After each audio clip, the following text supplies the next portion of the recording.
أعوذ بالله من الشيطان الرجيم. بسم الله الرحمن الرحيم. سبحانك لا علم لنا إلا ما علمتنا إنك أنت العليم الحكيم. اللهم صل على محمد وعلى آل محمد كما صليت على إبراهيم وعلى آل إبراهيم إنك حميد مجيد. اللهم بارك على محمد وعلى آل محمد كما باركت على إبراهيم وعلى آل إبراهيم إنك حميد مجيد. اللهم صل وسلم وبارك على سيدنا محمد. أعوذ بالله من الشيطان الرجيم. بسم الله الرحمن الرحيم. كيف تكفرون بالله وكنتم أمواتا فأحياكم ثم يميتكم ثم يحييكم ثم إليه ترجعون. هو الذي خلق لكم ما في الأرض جميعا ثم استوى إلى السماء فسواهن 7 سماوات وهو بكل شيء عليم. وإذ قال ربك للملائكة إني جاعل في الأرض خليفة قالوا وتجعل فيها من يفسد فيها ويسفك الدماء ونحن نسبح بحمدك ونقدس لك قال إني أعلم ما لا تعلمون. وعلم آدم الأسماء كلها ثم عرضهم على الملائكة فقال أنبئوني بأسماء هؤلاء إن كنتم صادقين. قالوا سبحانك لا علم لنا إلا ما علمتنا إنك أنت العليم الحكيم. قال يا آدم أنبئهم بأسمائهم فلما أنبأهم بأسمائهم قال ألم أقل لكم إني أعلم غيب السماوات والأرض وأعلم ما تبدون وما كنتم تكتمون. صدق الله مولانا العظيم. اللهم صل وسلم على سيدنا محمد. گزشتہ درس میں یہ بات تفصیل سے ذکر کی جا چکی ہے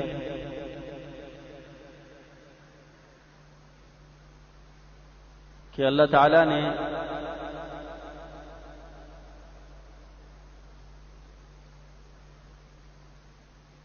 مرنے کے بعد ایک زندگی بنائی ہے جس کو برزخ کی زندگی کہا جاتا ہے،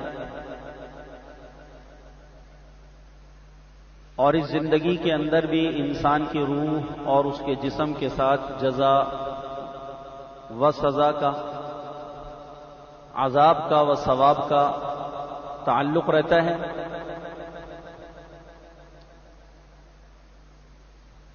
اگرچہ اس آیت پاک کے اندر 2 حیات اور 2 موتوں کا ذکر کیا گیا.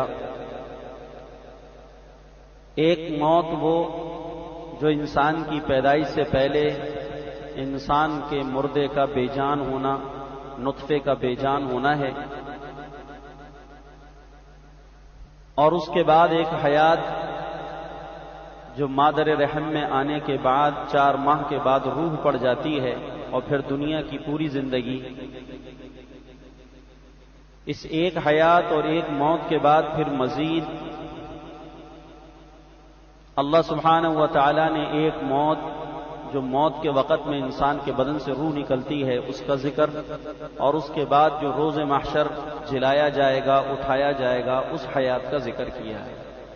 اس سے کچھ حضرات کو یہ اشکال پیدا ہوا کہ قبر میں کوئی زندگی مستقل نہیں ہے، اس وجہ سے عذاب قبر کوئی حقیقت نہیں رکھتا.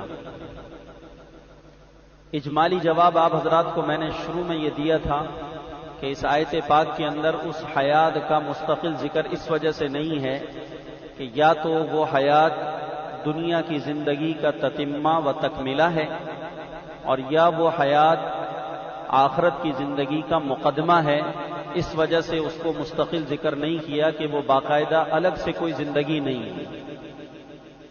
فرق صرف اتنا ہے کہ دنیا کے اندر بدن کے احکامات روح کے احکامات پر غالب ہیں۔ بدن مطبوع ہے اور روح اس کے تابع ہے، اور برزخی زندگی کے اندر معاملہ برعکس ہے، روح کے احکامات غالب ہوں گے اور بدن کے احکامات اس کے تابع اور مغلوب ہوں گے۔ صرف اتنا سا فرق ہے۔ دنیا میں اگر آپ نے کسی کی روح کو تکلیف پہنچانی ہے تو آپ کو سزا اس کے بدن کو دینا پڑے گی۔ اگر آپ کسی کی روح کو تکلیف پہنچانا چاہتے ہیں تو کیا کریں گے؟ اس کے بدن کو آپ سزا دیں گے۔ بدن کو آپ اس کے کاٹیں تو روح اس کو، اس بدن کی تکلیف کی وجہ سے روح کو تکلیف ہوگی۔ حالانکہ روح کو تو تکلیف انسان نہیں دے رہا، تکلیف تو بدن کو دے رہا ہے، لیکن روح کے واسطے سے، بدن کے واسطے سے روح کو بھی اذیت ہو رہی ہے۔ انسان کو ڈنڈا مارو تو بدن پہ ڈنڈا مارا جاتا ہے، لیکن جیسے جسم کو تکلیف ہوتی ہے ایسے ڈنڈا مارنے سے روح کو بھی تکلیف ہوتی ہے۔ انسان کو بدن پہ گولی ماری جاتی ہے تو جیسے گولی لگنے سے انسان کا بدن زخمی ہوتا ہے، اس طرح روح بھی زخمی ہوتی ہے۔ تکلیف صرف بدن کو ہے کہ روح کو بھی ہے؟ روح کو بھی۔ اسی طرح مرنے کے بعد برزخی زندگی کے اندر اصل روح ہے اور بدن اس کے تابع ہے، اور یہ بات اس وجہ سے بھی اپنی جگہ قابل فہم ہے کہ انسان دنیا کے اندر جو بھی نیکی کا کام کرتا ہے یا جو بھی گناہ کی لذت حاصل کرتا ہے اس کا فائدہ روح اور بدن دونوں کو ہوتا ہے، تو لہذا جزا و سزا کا تعلق بھی روح اور بدن دونوں سے ہونا چاہیے۔ انسان نیکی کرے یا بدی کرے اس کا تعلق روح اور جسم دونوں کے ساتھ ہے، تو اس لیے سزا و جزا کا ترتب بھی روح اور بدن دونوں کے ساتھ ہونا چاہیے۔ اور اس کی اتنی ساری مثالیں احادیث کے اندر موجود ہیں جس کا انکار آدمی کو کفر تک لے جاتا ہے، کہ آدمی بالکلیتاً مرنے کے بعد برزخی زندگی کے اندر کسی بھی جزا و سزا کا انکار کرے کہ نہ روح کو کوئی تکلیف ہوتی ہے نہ بدن کو کوئی تکلیف ہوتی ہے، اس طرح کا انکار آدمی کو کفر میں داخل کر دیتا ہے۔ اور اگر ایک آدمی کہے روح کو تو تکلیف ہے بدن کو نہیں ہے، عذاب قبر کو میں نہیں مانتا، برزخ میں روح کے ساتھ معاملہ ہوتا ہے، تو یہ بھی گمراہ ہے۔ اس لیے کہ جزا و سزا کا ترتب روح اور بدن دونوں کے ساتھ ہونا چاہیے۔ اس کی بہت ساری مثالیں دنیا کے اندر موجود ہیں۔ جن لوگوں کو اللہ سبحانہ و تعالی نے دل کی آنکھ عطا کی ہوتی ہے، فراست ایمانی عطا کی ہوتی ہے، اللہ رب العزت نے ان کو دل کی آنکھ عطا کی ہوتی ہے، تو وہ اس کے ذریعے سے دنیا کے اندر قبر میں ہونے والے عذاب کو بھی دیکھ لیتے ہیں۔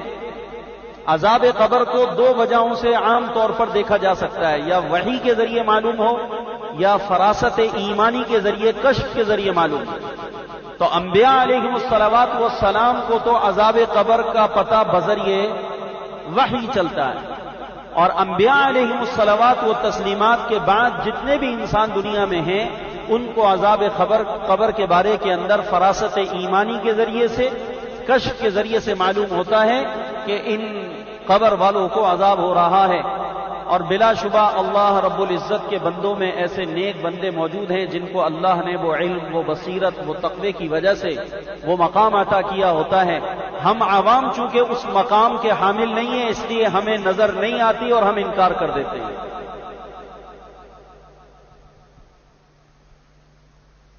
حضرت گنگوئی رحمہ اللہ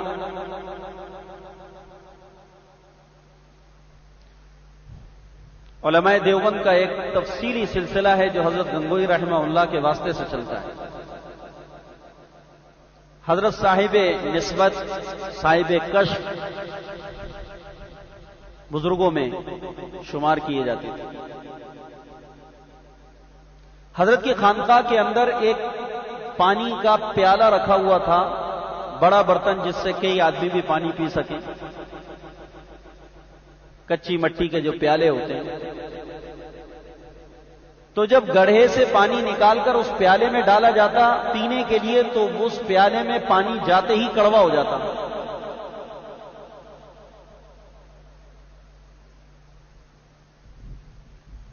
اور ٹھنڈا پانی گرم ہو جاتا، پھر اس کو دوسرے کسی پیالے میں ڈالا جاتا تو پانی کے اندر سے کرواہٹ ختم ہو جاتی۔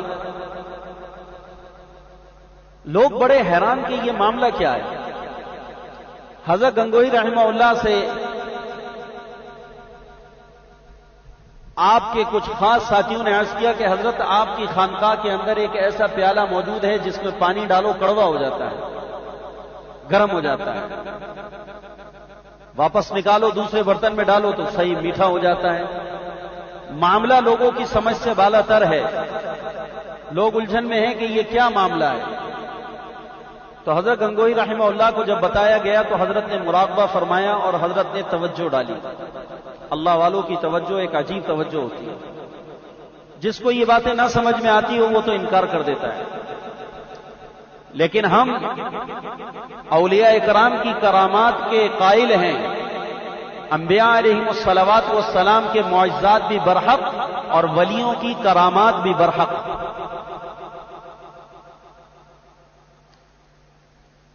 اللہ سبحانہ و تعالیٰ نے ایمان والوں کو وہ فراست عطا کی ہوتی ہے کہ وہ اپنی فراست ایمانی سے وہ چیزیں دیکھ لیتے ہیں جو دنیا کو نظر نہیں آ رہی ہوتی۔ جیسے انبیاء علیہم الصلوات والسلام اپنے مقام نبوت پر فائز ہونے کی وجہ سے علم الہی کی روشنی کے اندر، وحی کی روشنی میں وہ کچھ دیکھ لیا کرتے ہیں کہ پاس بیٹھنے والوں کو اس کا ادراک تک نہیں ہوتا۔ تو ہمیں نظر نہ آنا یہ انکار کی دلیل نہیں ہے کہ جی انکار اس لیے کہ ہمیں دکھائی نہیں دے رہا، یہ کوئی دلیل نہیں ہے۔ اگر آدمی اس کو بنیاد بنائے گا تو پھر تو انبیاء علیہم الصلوات والسلام سے بھی بہت ساری چیزوں کا انکار کر بیٹھے گا۔ تو حضرت نے مراقبہ فرمایا اور حضرت نے توجہ ڈالی۔ اللہ نے حضرت کو یہ بات حضرت پر منکشف فرمائی تو حضرت گنگوہی رحمہ اللہ فرمانے لگے کہ یہ پیالہ کسی قبرستان کی مٹی سے بنایا گیا ہے، اور جس قبر کے پاس سے یہ مٹی لی گئی ہے اس قبر کو عذاب قبر ہو رہا ہے۔ اس عذاب قبر کا اثر اس قبر کی مٹی تک پر آ گیا ہے کہ جب اس میں پانی ڈالتے ہیں تو پانی کڑوا اور گرم ہو جاتا ہے۔ اب یہ بات میں اور آپ بتا سکتے ہیں؟ اللہ والوں کی نگاہ وہاں جاتی ہے جہاں ہماری اور آپ کی نگاہ نہیں پہنچ سکتی۔ اس کا تعلق براہ راست ایمانیات سے، مومن کی فراست سے ہوتا ہے۔ اس لیے حدیث میں آتا ہے، حضور نے فرمایا اتقوا فراست المؤمن فإنه ينظر بنور اللہ، مومن کی فراست سے ڈرا کرو اس لیے کہ وہ اللہ کے نور سے دیکھتا ہے۔ حضرت عمر رضی اللہ عنہ چہرہ دیکھ کر بتا دیا کرتے تھے کہ یہ آدمی پکا مومن ہے یا پکا منافق ہے۔ حضرت عمر کے دور خلافت کے اندر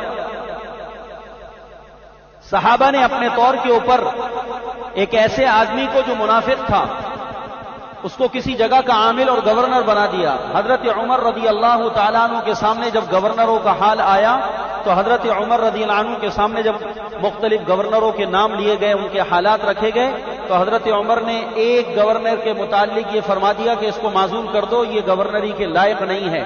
اس کو معزول کر دیا تو وہ ناراض ہو گیا، بعد میں پتہ چلا کہ وہ منافق تھا۔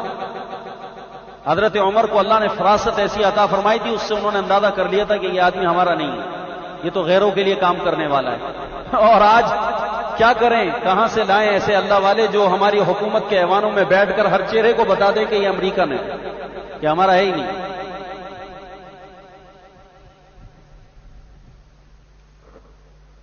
یہ تو ان کے لیے کام کرنے کے لیے بیٹھے ہیں۔ تو حضرت عمر نے فرمایا کہ یہ ہمارے لیے کام کرنے والا آدمی نہیں ہے، اس کو معزول کر دیا۔ بعد میں صحابہ کہتے ہیں ہم نے اس کے حال کی تحقیق کری کہ بغیر کسی جرم کے عمر نے کیسے ایک آدمی کو سیٹ سے معزول کر دیا، تو جب تصدیق حالات کی تحقیق کری تو پتہ چلا وہ منافق تھا۔ ہم نے کہا امیر واقعی ہمارا امیر ہے۔ اللہ نے جو فراست حضرت عمر کو عطا کی ہے اس صحابہ کو نہیں پتہ چلا جو اس دور کے بڑے بڑے ایمان والے تھے۔ اللہ نے ہر آدمی کے فرق مراتب بنائے ہوتے ہیں۔ تو حضرت گنگوہی رحمہ اللہ نے فرمایا کہ یہ پیالہ اس قبرستان کی مٹی سے بنایا گیا ہے اور اس قبر کے پاس سے یہ مٹی لی گئی ہے جس قبر والے کو عذاب ہو رہا ہے۔ لوگ حیران ہو گئے کہ حضرت کو یہ کیسے معلوم ہو گیا۔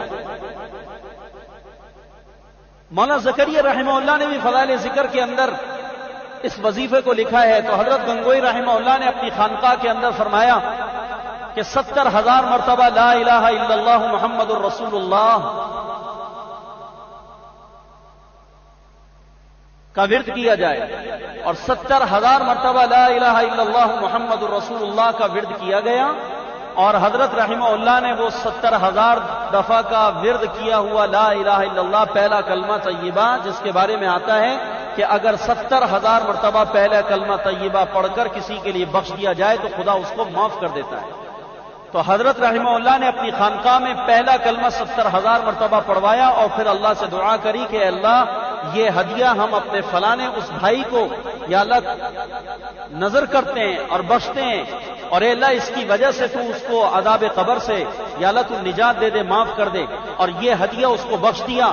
اس کے بعد حضرت رحمہ اللہ نے فرمایا کہ اس پیالے کے اندر پانی ڈالو، تو دوبارہ اس واقعے کے بعد دعا کے بعد جب پیالے میں پانی ڈالا گیا تو پانی نہ کڑوا ہوا نہ گرم ہوا۔ شیخ الحدیث نے بھی لکھا ہے فضائل ذکر کے اندر، تبلیغ والے تو عین تصدیق کریں گے اس کی۔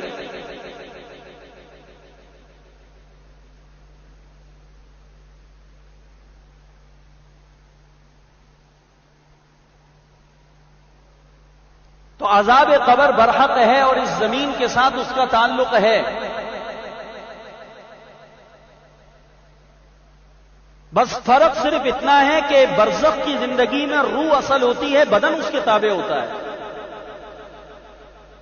اور میں نے آپ کو ایک شاندار سی مثال دے کر امام قرطبی کے حوالے سے کہ 14ویں پارے کے اندر یوم تأتی کل نفس تجادل عن نفسها، اس آیت کے تحت امام قرطبی رحمہ اللہ نے وہ واقعہ لکھا ہے کہ حضرت ابن عباس رضی اللہ تعالی عنہما نے فرمایا کہ قیامت کے دن ہر نفس اللہ تعالیٰ کی بارگاہ کے اندر اپنے بارے کے اندر ہی جھگڑا کر رہا ہوگا، یہاں تک کہ روح اور جسم دونوں کا آپس کے اندر جھگڑا ہو جائے گا۔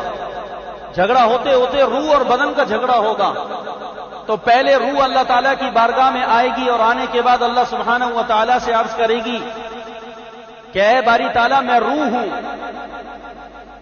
انت خلقتہ، آپ نے مجھ کو پیدا فرمایا ہے، لم تکن لی یدن، میرے تو ہاتھ نہیں تھے کہ جس سے میں پکڑتی، میرے پیر نہیں تھے جس سے میں چلتی، ولا رجل امشی بہا، میرے پاس کوئی پیر ایسے نہ تھے جس سے میں چلتی، اور نہ میرے پاس آنکھیں تھیں جس سے میں دیکھتی بہترین حسین نظارے، میرے پاس آنکھیں نہیں تھیں، میرے پاس کان نہیں تھے جس سے میں سنتی، میرے پاس عقل نہیں تھی جس سے میں کسی بات کو سمجھ سکتی، یہاں تک کہ آپ نے مجھے حکم کیا اور میں اس بدن میں داخل ہو گئی۔ جب میں اس بدن میں داخل ہو گئی تو اس بدن نے سارے مزے کرنے شروع کر دیے، تو سارا کا سارا مزے اس بدن نے کیے، میں نے کچھ بھی نہیں کیا ہے، میرا کوئی قصور نہیں ہے باری تعالیٰ۔ آنکھ کی لذتیں اس بدن نے اٹھائی ہیں، ہاتھ کی لذتیں اس بدن نے اٹھائی ہیں، پیر کی لذتیں اس بدن نے اٹھائی ہیں، شرمگاہ کی لذتیں اس بدن نے اٹھائی ہیں، زبان کی لذتیں اس بدن نے اٹھائی، سارا کچھ تو اس نے کیا ہے۔ میں تو روح تھی، نہ میرے پاس کوئی آنکھ تھی، نہ ہاتھ تھا، نہ پیر تھا، نہ عقل تھی، نہ کان تھے، میں نے کچھ نہیں کیا، لہذا عذاب اس کو دیں، میری جان چھوڑ دیجیے، مجھے اپنے عذاب سے باری تعالیٰ آپ بچا لیجیے، میرا کوئی قصور نہیں، سارا قصور اس بدن کا ہے۔ یہ کہہ کر روح اپنے آپ کو بری الذمہ قرار دے گی۔ تو ابن عباس فرماتے ہیں اس کے بعد جسم بولنا شروع ہو جائے گا، اور بدن اللہ تعالیٰ سے کہے گا کہ باری تعالیٰ میں بدن جس کو تو نے اپنے ہاتھ سے پیدا کیا، میں کل خشبہ ایک لکڑی کی طرح تھا، مردہ بے جان پڑا ہوا تھا، میری آنکھوں میں ایسی کوئی طاقت نہیں تھی کہ میں اس سے دیکھ سکتا، نہ میرے ہاتھ میں ایسی کوئی جان تھی جس سے میں پکڑ سکتا، نہ میرے کانوں میں اتنی کوئی طاقت تھی کہ میں اس سے سن سکتا، نہ میرے پیر، نہ کسی چیز میں۔ یہ روح آئی اور میرے بدن میں داخل ہو گئی، بس اس کے داخل ہونے کے بعد میرے پورے بدن میں بدماشی شروع ہو گئی۔ آنکھ نے غلط دیکھنا شروع کر دیا، زبان نے غلط بولنا شروع کر دیا، دل و دماغ نے غلط کام کرنا شروع کر دیا، ہاتھ پیروں نے شرمگاہ نے غلط کام کرنا شروع کر دیا، تو اے اللہ میں تو ایک لکڑی کی طرح پڑا ہوا تھا، یہ روح میرے اندر آئی ہے، اس کے بعد سارے تماشے شروع ہوئے، لہذا قصور روح کا ہے، میرا نہیں ہے، یہ کہہ کر بدن اپنی جان چھڑائے گا، تو یا اللہ عذاب سارا روح کو دیا جائے، بدن کو نہ دیا جائے، اس لیے کہ بدن کا کوئی قصور نہیں۔ تو خدا کی طرف سے کیا فیصلہ آیا؟ اللہ تعالیٰ نے ابن عباس فرماتے ہیں کہ اللہ سبحانہ و تعالیٰ نے فرمایا کہ میں تم دونوں کے لیے ایک مثال بیان کرتا ہوں۔ پھر اللہ تعالیٰ نے ایک مثال بیان فرمائی کہ ایک اندھا اور دوسرا پاؤں سے لنگڑا اپاہج جو چل نہیں سکتا تھا، یہ دونوں دوست تھے اور دونوں ساتھ رہا کرتے تھے۔ اتفاق سے ایک موقع پر دونوں ایک باغ میں داخل ہو گئے کسی اور کے، اور باغ میں داخل ہو جانے کے بعد وہاں بیٹھ گئے، تو اندھے کو تو باغ میں پھل نظر نہیں آ رہے تھے، لیکن لنگڑے کو پھل نظر آ رہے تھے۔ اب وہ لنگڑا جو تھا اپنی آنکھوں سے پھلوں کو دیکھ رہا تھا، لیکن پھل تک اس کا ہاتھ نہیں جا سکتا تھا کہ پیروں سے معذور۔ تو اس نے اس اندھے کو بلایا اپنے دوست کو، اور دوست کو بلانے کے بعد کہنے لگا کہ اے دوست، میں اس باغ کے اندر بڑے عمدہ لذیذ خوشبودار پھل دیکھ رہا ہوں جو تجھے نظر نہیں آ رہے، میں ان پھلوں کو توڑنے پر قادر نہیں، ایسا کر کے تو مجھے اپنے کندھے پر سوار کر لے، میں تیرے کندھے پہ سوار ہو جاؤں گا اور پھل کو میں توڑوں گا، اور توڑنے کے بعد خود بھی کھاؤں گا، تجھے بھی کھلاؤں گا، میں بھی مزے کروں گا، تو بھی مزے کرے گا۔ چنانچہ اس اندھے نے اس لنگڑے کو اپنے کندھے پر سوار کر لیا، اور سوار کرنے کے بعد اس لنگڑے نے باغ سے پھل توڑے اور خود بھی کھائے اور اندھے کو بھی کھلائے۔ اس طرح دونوں نے اس باغ کے پھلوں کی چوری کری۔ تو اللہ نے یہ مثال بیان کرنے کے بعد روح اور بدن سے پوچھا کہ بتاؤ ان دونوں کے اندر مجرم کون ہے، سزا کس کو دی جائے؟ تو روح اور بدن دونوں کہنے لگے کہ باری تعالیٰ اس واقعے کے اندر تو دونوں ہی مجرم ہیں، لہذا دونوں کو سزا دی جائے۔ تو اللہ نے کہا جیسا کہ لنگڑا اور اندھا دونوں مجرم ہیں، ایسے ہی تم دونوں مجرم ہو، مزے تم دونوں نے کیے ہیں، لہذا دونوں کو سزا دی جائے گی۔ تو سزا ایک کو ہونی چاہیے، دونوں کو سزا ہونی چاہیے، تو دونوں کو سزا دی جاتی ہے، اور اس دنیا ہی میں مرنے کے بعد سزا کا سلسلہ شروع ہو جاتا ہے۔ اگرچہ مکمل تفصیلی طور کے اوپر انسان کے ساتھ جو جزا و سزا کا تفصیلی معاملہ ہے وہ روز قیامت اللہ سبحانہ و تعالیٰ پھر جنت اور جہنم کا فیصلہ کرنے کے بعد فرمائیں گے، لیکن مرنے کے بعد انسان کے ساتھ جزا و سزا کا ترتب شروع ہو جاتا ہے۔ اور یہ بات لوگوں نے خواب کے اندر دیکھی اور ان خوابوں کی تصدیق اللہ کے پیارے پیغمبر نے کی ہے، جیسا کہ مسلم شریف میں روایت ہے۔ مسلم شریف کی جلد اول کے اندر ایک روایت ہے کہ حضرت ابو ہریرہ رضی اللہ تعالیٰ عنہ کے قبیلے کے ایک آدمی جن کا نام حضرت طفیل بن عمر دوسی رحمت رضی اللہ عنہ تھا، حضرت طفیل بن عمر یہ اپنے ایک دوست کے ساتھ مدینہ پاک ہجرت کر آئے اور مسلمان ہو گئے۔ یہ حضرت ابو ہریرہ کے قبیلے کے تھے، مسلم شریف میں روایت ہے۔ تو حضرت طفیل بن عمر اپنے ایک ساتھی کے ساتھ ہجرت فرما کر مسلمان ہو کر آ گئے۔ ان کے ساتھی مدینہ پاک کے اندر جب پہنچے تو ان کا ہاتھ زخمی ہو گیا، اور اس زخم کی وجہ سے ان کو مستقل تکلیف رہنے لگی۔ اس تکلیف کے اثر کی وجہ سے وہ بیچارے بڑے پریشان رہنے لگے، یہاں تک کہ وہ تکلیف ان کی بڑھتی چلی گئی، اور آخر کار ایک دن وہ تکلیف سے پریشان ہو کر انہوں نے گھر سے چاقو اٹھایا، اور چاقو اٹھانے کے بعد اپنے بدن کا اس ہاتھ کا وہ حصہ جہاں زخم تھا جس کی وجہ سے وہ تکلیف ہو رہی تھی، انہوں نے وہ اپنے ہاتھ کو زخم کو کاٹ ڈالا۔ بس زخم کا کاٹنا تھا کہ انہوں نے گویا کینسر کو چھیڑ دیا۔ اس کے بعد وہ زخم بڑھتا رہا یہاں تک کہ اسی حالت میں ان کی موت آ گئی۔ تو چونکہ اپنے زخم کو خراب کرنے سے صحابی مرے ہیں، اس لیے ظاہر کے اعتبار سے خودکشی ہے، اس لیے اللہ کے پیارے پیغمبر نے نماز جنازہ آپ کو جب پتا چلا تو آپ ناراض ہو گئے، اور آپ علیہ الصلوۃ والسلام نے حضرت طفیل بن عمر دوسی رضی اللہ عنہ کے ساتھی کی نماز جنازہ نہیں پڑھی، اور فرمایا اپنے ساتھی کی نماز جنازہ خود پڑھ دو۔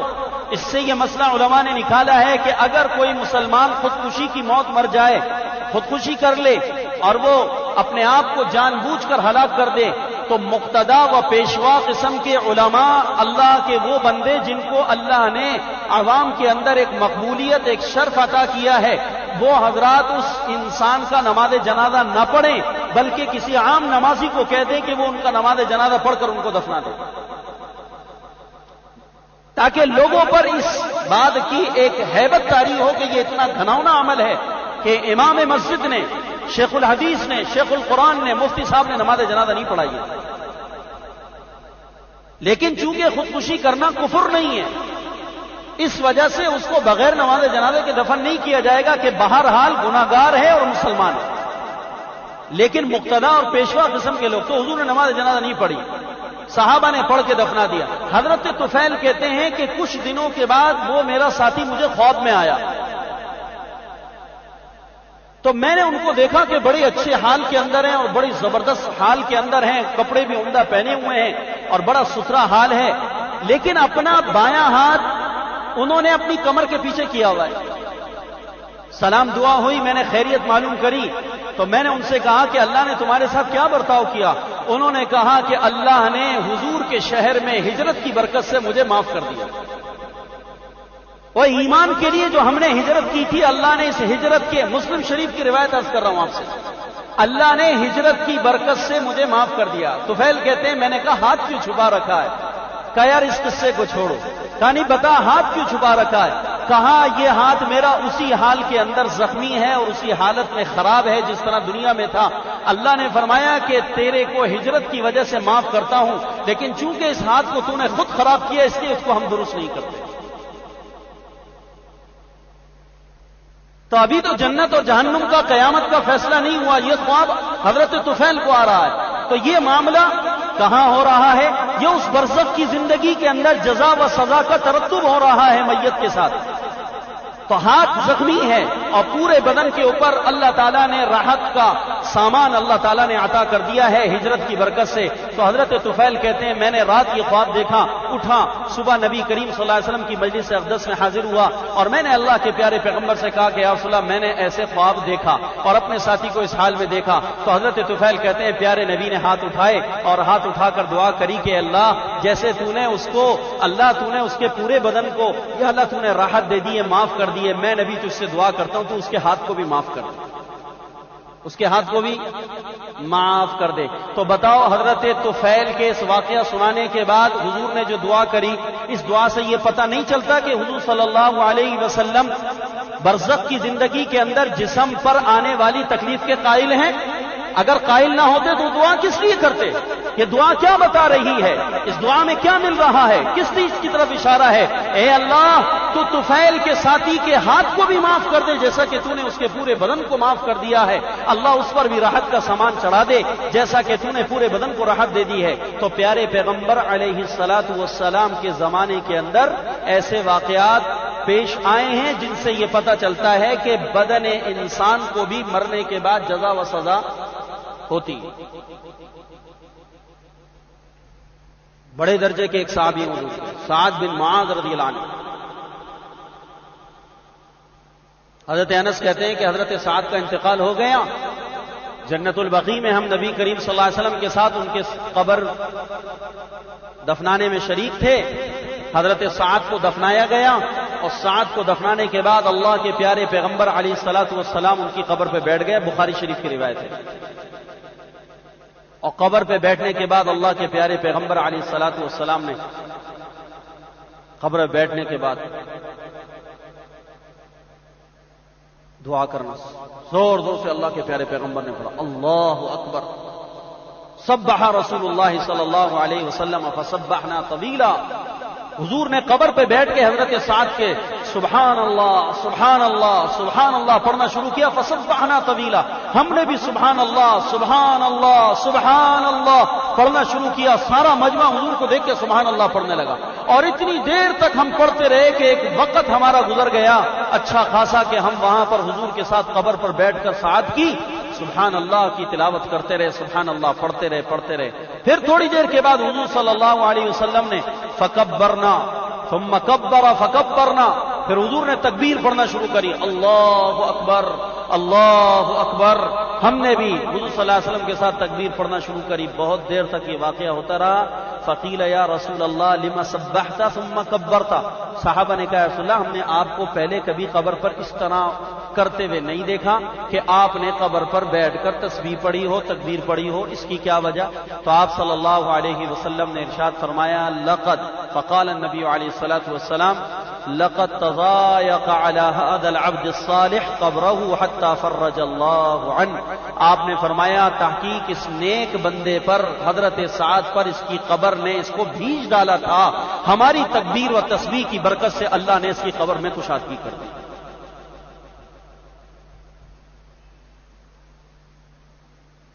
امام احمد بن حنبل رحمۃ اللہ علیہ نے مسند احمد کے اندر اس روایت کو نقل کیا ہے.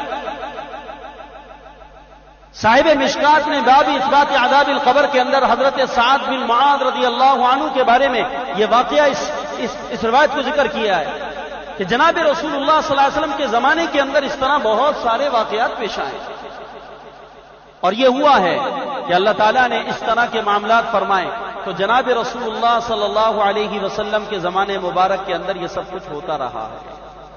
ایسے واقعات پیش آئے اور جب اللہ والوں کو اللہ تعالیٰ وہ علم عطا کرتا ہے، وہ آنکھ عطا کرتا ہے. بات یہ جو آنکھیں اللہ تعالیٰ نے ان سب کو دیکھنے کے لیے عطا کی ہیں وہ آنکھیں ہمارے پاس نہیں ہیں، اور ان سب کو سننے کے لیے جو کان چاہیے، جو کان اللہ تعالیٰ نے اپنے نیک بندوں کو عطا کیے وہ کان ہمارے پاس نہیں.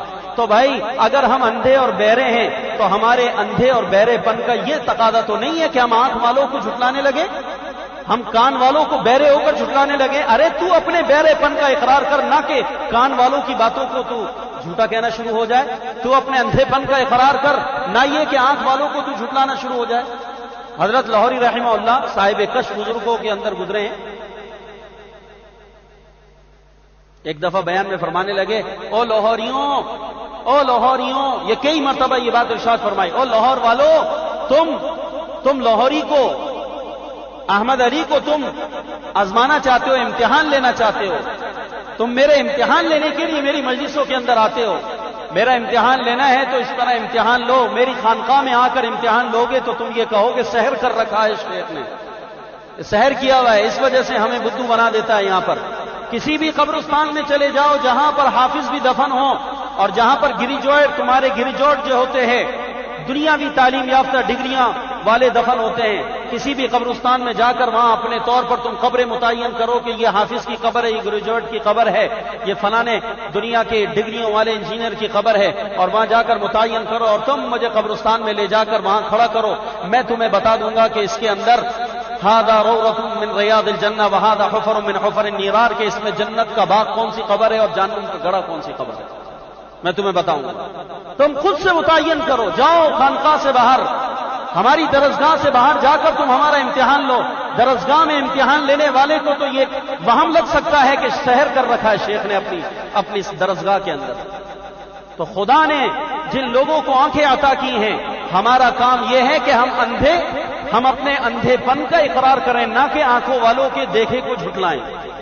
اور معاملہ کیا ہو رہا ہے؟ معاملہ اس کے برعکس ہے. صحابہ کو جھٹلا رہے ہیں، نبیوں کو جھٹلا رہے ہیں، قرآن کو جھٹلا رہے ہیں، حدیثوں کو جھٹلا رہے ہیں، تاریخ کے واقعات کو جھٹلا رہے ہیں. ہر چیز کو جھٹلا کر ایک بات کو ثابت کرنے کا کہ بھئی عذاب قبر نہیں، اور اس کی ایک عقلی دلیل بنا رکھی ہے خواہ کی کہ جی جس کو قبر نصیب نہیں ہوئی، مثلا اس کو کوئی سمندر کی لہروں نے ختم کر دیا، اس کو کوئی مگرمچھ کھا گیا، اس کو کوئی شیر کھا گیا، اس کو جلا دیا گیا اور جلانے کے بعد اس کی خاک فضا میں بکھیر دی گئی، تو اس کو قبر نصیب نہیں ہوئی، تو لہذا عذاب قبر اس کو کیسے ہو رہا ہوگا؟ عذاب قبر دینے کے لیے اللہ پاک اس مروجہ گڑھے کا محتاج نہیں ہے. چونکہ عام طور پہ 99% باڈی کو اسی مٹی کے گڑھے میں دفن کیا جاتا ہے، اس لیے معروف معنی کے اعتبار سے اسی کو قبر کہا جاتا ہے، وگرنہ قبر کا تعلق اس جگہ سے ہے جہاں انسان مرنے کے بعد اس کے جسم کے اجزاء بکھر جاتے ہیں. ہر جگہ قبر بن جاتی ہے، اور اللہ تعالیٰ اس جز کو، انسان کے بدن کے خاکی اجزاء کو اللہ تعالیٰ اس روح کے ساتھ ایک لطیف سا تعلق عطا فرماتے ہیں، جس کی وجہ سے جب روح کو تکلیف دی جاتی ہے تو اس کے بدن کو بھی تکلیف ہوتی ہے. جیسا کہ یہاں پر بدن کو تکلیف دو تو روح کو بھی، یہاں پر روح کے احکامات مغلوب اور بدن کے احکامات غالب، وہاں پر روح کے احکامات غالب اور بدن کے احکامات مغلوب. تو کیف تکفرون باللہ وکنتم امواتا فاحیاکم ثم یمیتکم، تم کیسے کفر کرتے ہو؟ تم کیوں کر کفر کرو گے؟ کیسے تم اللہ تعالیٰ کا انکار کرو گے حالانکہ تم بے جان تھے؟ فاحیاکم، تم کو زندہ کیا اس نے، نیز سے حذف کیا. اب سوال یہاں پر ایک یہ پیدا ہوتا ہے کہ وہ لوگ مکہ والے اللہ کا انکار تو نہیں کرتے تھے. اللہ کا انکار تو مشرکین مکہ اللہ کو تو مانتے تھے. اسی وجہ سے تو انہوں نے بیت اللہ کی حفاظت اور بیت اللہ کی خدمت اور بیت اللہ میں آنے والے حاجیوں کو پانی پلانا، ستو پلانا اپنی بہت بڑی شرف اور فضیلت سمجھے رکھا تھا. اور وہ بیت اللہ کا طواف بھی کرتے تھے. تو اللہ تعالیٰ کا انکار تو مشرکین مکہ نہیں کرتے تھے. تو یہاں کیسے کہا گیا کہ کیسے تم اللہ تعالیٰ کا انکار کرو گے؟ اللہ کا انکار تو نہیں کرتے تھے. تو اس کا جواب یہ ہے کہ بے شک اللہ کا انکار نہیں کرتے تھے، لیکن رسول کا اور قرآن کا انکار بھی اللہ کا انکار ہے. اس لیے کہ رسول کو کون بھیجتے ہیں؟ قرآن کس نے نازل کیا ہے؟ تو پیچھے شک کس پہ کیا انہوں نے؟ اللہ کی کتاب پر. جب اللہ نے کہا وَإِن كُنتُمْ فِي رَيْبٍ مِّمَّا نَزَّلْنَا عَلَىٰ عَبْدِنَا، اگر تم شک میں پڑے ہوئے ہو اس بات سے جو ہم نے اپنے بندے محمد پہ اتارا، تو اس قرآن کی جیسے کوئی صورت لے کر آ جاؤ. تو قرآن پر شک کرنا، نبی کی رسالت پر شک کرنا اور اس کا انکار کرنا، یہ اللہ ہی کا انکار کرنا ہے. اللہ کا انکار کرنے کے لیے براہ راست خدا کا انکار ضروری نہیں ہے. اگر کوئی قرآن پر شبہ کرے گا وہ بھی کافر ہے، اور کوئی نبی کی نبوت و رسالت پر شک کرے گا تو وہ بھی، چاہے ظاہر میں اللہ کو مانتا، ظاہر میں اللہ کو، جیسا کہ اہل کتاب جو ہیں یہود و نصارہ آج کے دور کے، کیا یہ اللہ کا تصور نہیں رکھتے؟ اللہ کو مانتے ہیں؟ بالکل مانتے ہیں. لیکن کافر کیوں کہلائے گئے؟ قرآن کو نہیں مانا، ہمارے نبی کو نہیں مانا. اگر یہ ہمارے رسول کو مان لیتے اور یہ قرآن کو مان لیتے تو یہ مسلمان ہو جاتے. انہوں نے اللہ کا انکار نہیں کیا ہے، انہوں نے اللہ کے رسول کا انکار کیا، انہوں نے خدا کی کتاب کا انکار کیا. اور کتاب کا انکار، رسول کا انکار خود خدا کا انکار ہی ہوتا ہے. اس لیے کہا کیف تکفرون باللہ وکنتم امواتا فاحیاکم، تم کیسے انکار کرو گے؟ کیف تکفرون باللہ، تم کیوں کر انکار کرو گے؟ کیسے انکار کرو گے تم؟ کیسے تم انکار کرتے ہو اللہ کا، حالانکہ تم بے جان تھے؟ فاحیاکم، پس تم کو زندہ کیا. ثم یمیتکم، پھر تم کو موت دیں گے. ثم یحییکم، پھر تمہیں زندہ کریں گے. ثم الیہ ترجعون، پھر اللہ کی طرف لوٹائے جاؤ. سن 1150، یہ جو آپ کی عیسوی صدی ہے، 1100 صدی، اور اللہ آپ کا بھلا کرے، جو ہجری ہے 557 ہجری بمطابق 1162 عیسوی کے اندر ایک واقعہ پیش آیا ہے جو آپ حضرات نے تاریخ کے حوالے سے جانا پہچانا ہوگا اور معلوم بھی ہوگا. نور الدین زنگی رحمۃ اللہ علیہ کا واقعہ کسی نے سنا؟ نور الدین زنگی رحمۃ اللہ علیہ کا مشہور واقعہ ہے. 1150 کے اندر وہ ہوا ہے، 1162 میں. ہجرت کا 597 ہجری سال تھا. اس میں وہ 2 یہودی آئے اور ان کو ایران والوں نے بھیجا، اور بھیجا کس لیے؟ حضور کے جسم مبارک کو چرانے کے لیے. کس لیے بھیجا تھا؟ جسد کو لینے کے لیے گئے، نبی کریم صلی اللہ علیہ وسلم کے جسم مبارک کو چرانے کے لیے. تو آپ کو یاد ہے کہ جب وہ خندق کھودتے کھودتے نبی کریم صلی اللہ علیہ وسلم کے روضے مبارک کے قریب آ گئے تو روح اور جسم دونوں عظمت والے، دونوں کا تعلق ہے، دونوں ہر اعتبار سے ثواب و جزا کا اس کے ساتھ معاملہ ہے. تو پیارے نبی کے روضے مبارک کے اندر حضور صلی اللہ علیہ وسلم کا جسم مبارک موجود ہے کہ نہیں ہے؟ تو چرایا کس کو جا رہا؟ روح کو چرانے آئے تھے. روح کو چرانے آئے تھے یا جسم کو؟ روح پر کسی کا قبضہ اور تسلط ہو سکتا ہے؟ روضے مبارک سے حضور کے جسم مبارک کو چوری کرنے کے لیے آئے، اور بڑا مشہور واقعہ ہوا. آئے اور آ کر مدینہ منورہ کے اندر مہاجر بن گئے. مہاجر مدنی بن کر انہوں نے جنت البقیع کے ساتھ ایک جھوپڑی ڈال لی، اور اللہ والوں کے بھیس میں داڑیاں ہیں اور عمامے ہیں، اور جناب بھیس بدلا ہوا ہے، اور بھیس بدل کر مسلمانوں والے ہولیوں کے اندر انہوں نے کام کرنا شروع کر دیا. اگر یہ واقعہ ہمارے ذہنوں میں محفوظ ہو تو اس وقت میڈیا کی جو یلغار ہے اسلام کے خلاف جو ہو رہی ہے، اور جو کچھ اسلام کے خلاف چہرے دکھائے جا رہے ہیں، میں قسم کھا کر کہہ سکتا ہوں کہ اس کا مسلمانوں سے اور سچے اسلام کے طالبین سے کوئی تعلق نہیں ہے. ہندوؤں کو، کافروں کو مسلمانوں والے ہولیے پہنا کر، اور اس کے بعد یہ واقع دہشت گردی کے دکھائے جاتے ہیں۔ مسلمان کبھی ایسا نہیں کرتا، یہ تو پہلے بھی ہو چکے ہیں۔ کیا آپ کو اپنی تاریخ کا علم نہیں کہ اسلام اور مسلمانوں کو بدنام کرنے کے لیے یہ سب کچھ پہلے صدیوں میں ہوا ہے؟ تو سن 1162 کے اندر وہ دو یہودی بڑی بڑی داڑیاں رکھ کر اور بڑے بڑے عمامے پہن کر اور چوغے پہن کر اور اربوں والے ہولیوں کو اپنا کر مدینہ منورہ کے اندر مہاجر مدنی درویش بن کر آ گئے، صوفی بن کر آ گئے، اور آنے کے بعد انہوں نے وہاں پر صوفیانہ زاہدانہ انہوں نے اپنا طور اور طرز اختیار کیا۔ اتنی صوفیانہ طرز اختیار کیا کہ مدینہ کے اندر وہ اللہ والے مشہور ہو گئے، لوگ دعا کرانے کے لیے جھوپڑی میں آنے لگے، اور اتنے مستغنی عن الخلق کہ کسی کا ہدیہ قبول نہیں کرتے تھے، کسی کا بھی ہدیہ نہیں لیتے تھے، جو ہدیہ لاتا واپس کر دیتے، بغیر ہدیے کے اس کے حق میں دعا کر دیتے۔ اور ایک بات یاد رکھیے گا، دعا کا تعلق عقیدت سے بھی ہوتا ہے، دعا کا تعلق، اور لوگ کسی سے عقیدت بنا لینا، وہ دعا کے لیے ہاتھ اٹھا دے، اللہ پاک اس عقیدت کی وجہ سے اس کا کام کر دیتے ہیں۔ حضرت مولانا الیاس صاحب رحمۃ اللہ علیہ جو تبلیغ کے بزرگوں میں ہیں، مولانا کے پاس لوگ آتے تھے اور حضرت سے کہا کرتے تھے، عقیدت تھی، حضرت سے کہا کرتے تھے حضرت ہمیں فلانی تکلیف ہے اس کے لیے تعویذ دے دیں، فلانی تکلیف ہے، حضرت فرمایا کرتے تھے بھائی میں کہاں تعویذ وغیرہ دیتا ہوں، آپ کسی ایسے کے پاس چلے جائیں جو تعویذ دیتے ہیں، میں تعویذ واویذ نہیں دیتا، حضرت بڑی مہربانی ہوگی تعویذ دے دیں۔ حضرت پھر جب زیادہ مجبور کرتے تو حضرت تعویذ دے دیا کرتے، 2 سطروں میں لکھ کے تعویذ دیتے باندھتے، جس بیماری میں دے رہے ہیں وہ کام ہو رہا ہے، جس کو دے رہے ہیں کام چل رہا ہے، جس کو دے رہے ہیں کام چل رہا ہے۔ حضرت کے انتقال کے بعد یہ مشہور ہوا کہ حضرت کا تعویذ بڑا نایاب تھا، جس بیماری میں بھی دیتے تھے حضرت جس کو دیتے تھے تو وہ اس کا کام ہو جاتا تھا۔ تو حضرت کے تعویذ کو جمع کیا جائے اور تعویذ جمع کر کے دیکھیں کہ حضرت کون سی آیت لکھ کر اس میں دیتے ہیں۔ تو حضرت کے تعویذ جمع کیے گئے، کھولے گئے تو ہر تعویذ سے ایک ہی عبارت نکلتی تھی، جس تعویذ کو کھولتے ایک ہی عبارت، اے اللہ مجھے کچھ آتا نہیں، یہ مانتے نہیں، تو ان کو شفا دے۔ اے اللہ مجھے کچھ آتا نہیں، یہ لوگ مانتے نہیں، یا اللہ تو ہی ان کو شفا دے دے۔ حضرت کے ہر تعویذ سے یہ عبارت نکلی ہے، نہ کوئی قرآن کی آیت، نہ کوئی حدیث، صرف حضرت نے اپنا تواضع، یا اللہ بندے کو کچھ آتا نہیں، یہ مانتے نہیں، یا اللہ تو ان کو شفا دے دے۔ عقیدت ایسی تھی کہ یہ عبارت جس بیماری میں بھی دی جاتی تھی اس کا کام ہو جاتا تھا۔ تو محترم، وہ دونوں حضور صلی اللہ علیہ وسلم کے شہر کے اندر نبی کریم صلی اللہ علیہ وسلم کے جسد مبارک کو چوری کرنے کے لیے ایک منصوبہ لے کر آئے، اور آنے کے بعد انہوں نے وہاں پر جھوپڑی کے اندر انہوں نے سرنگ کھودنا شروع کر دی۔ رات میں کھود کر مٹی کو جنت البقیع کے اندر لے جا کر قبرستان میں بکھیر دیا کرتے، اور دن کے اندر اس پر تخت رکھ کر، اس پہ چٹائی رکھ کر اور اس کے اوپر مصلی بچھا کر اللہ اللہ کرتے رہتے، اور کوئی آثار اس جھوپڑی کے اندر کسی بھی قسم کے نہ چھوڑا کرتے۔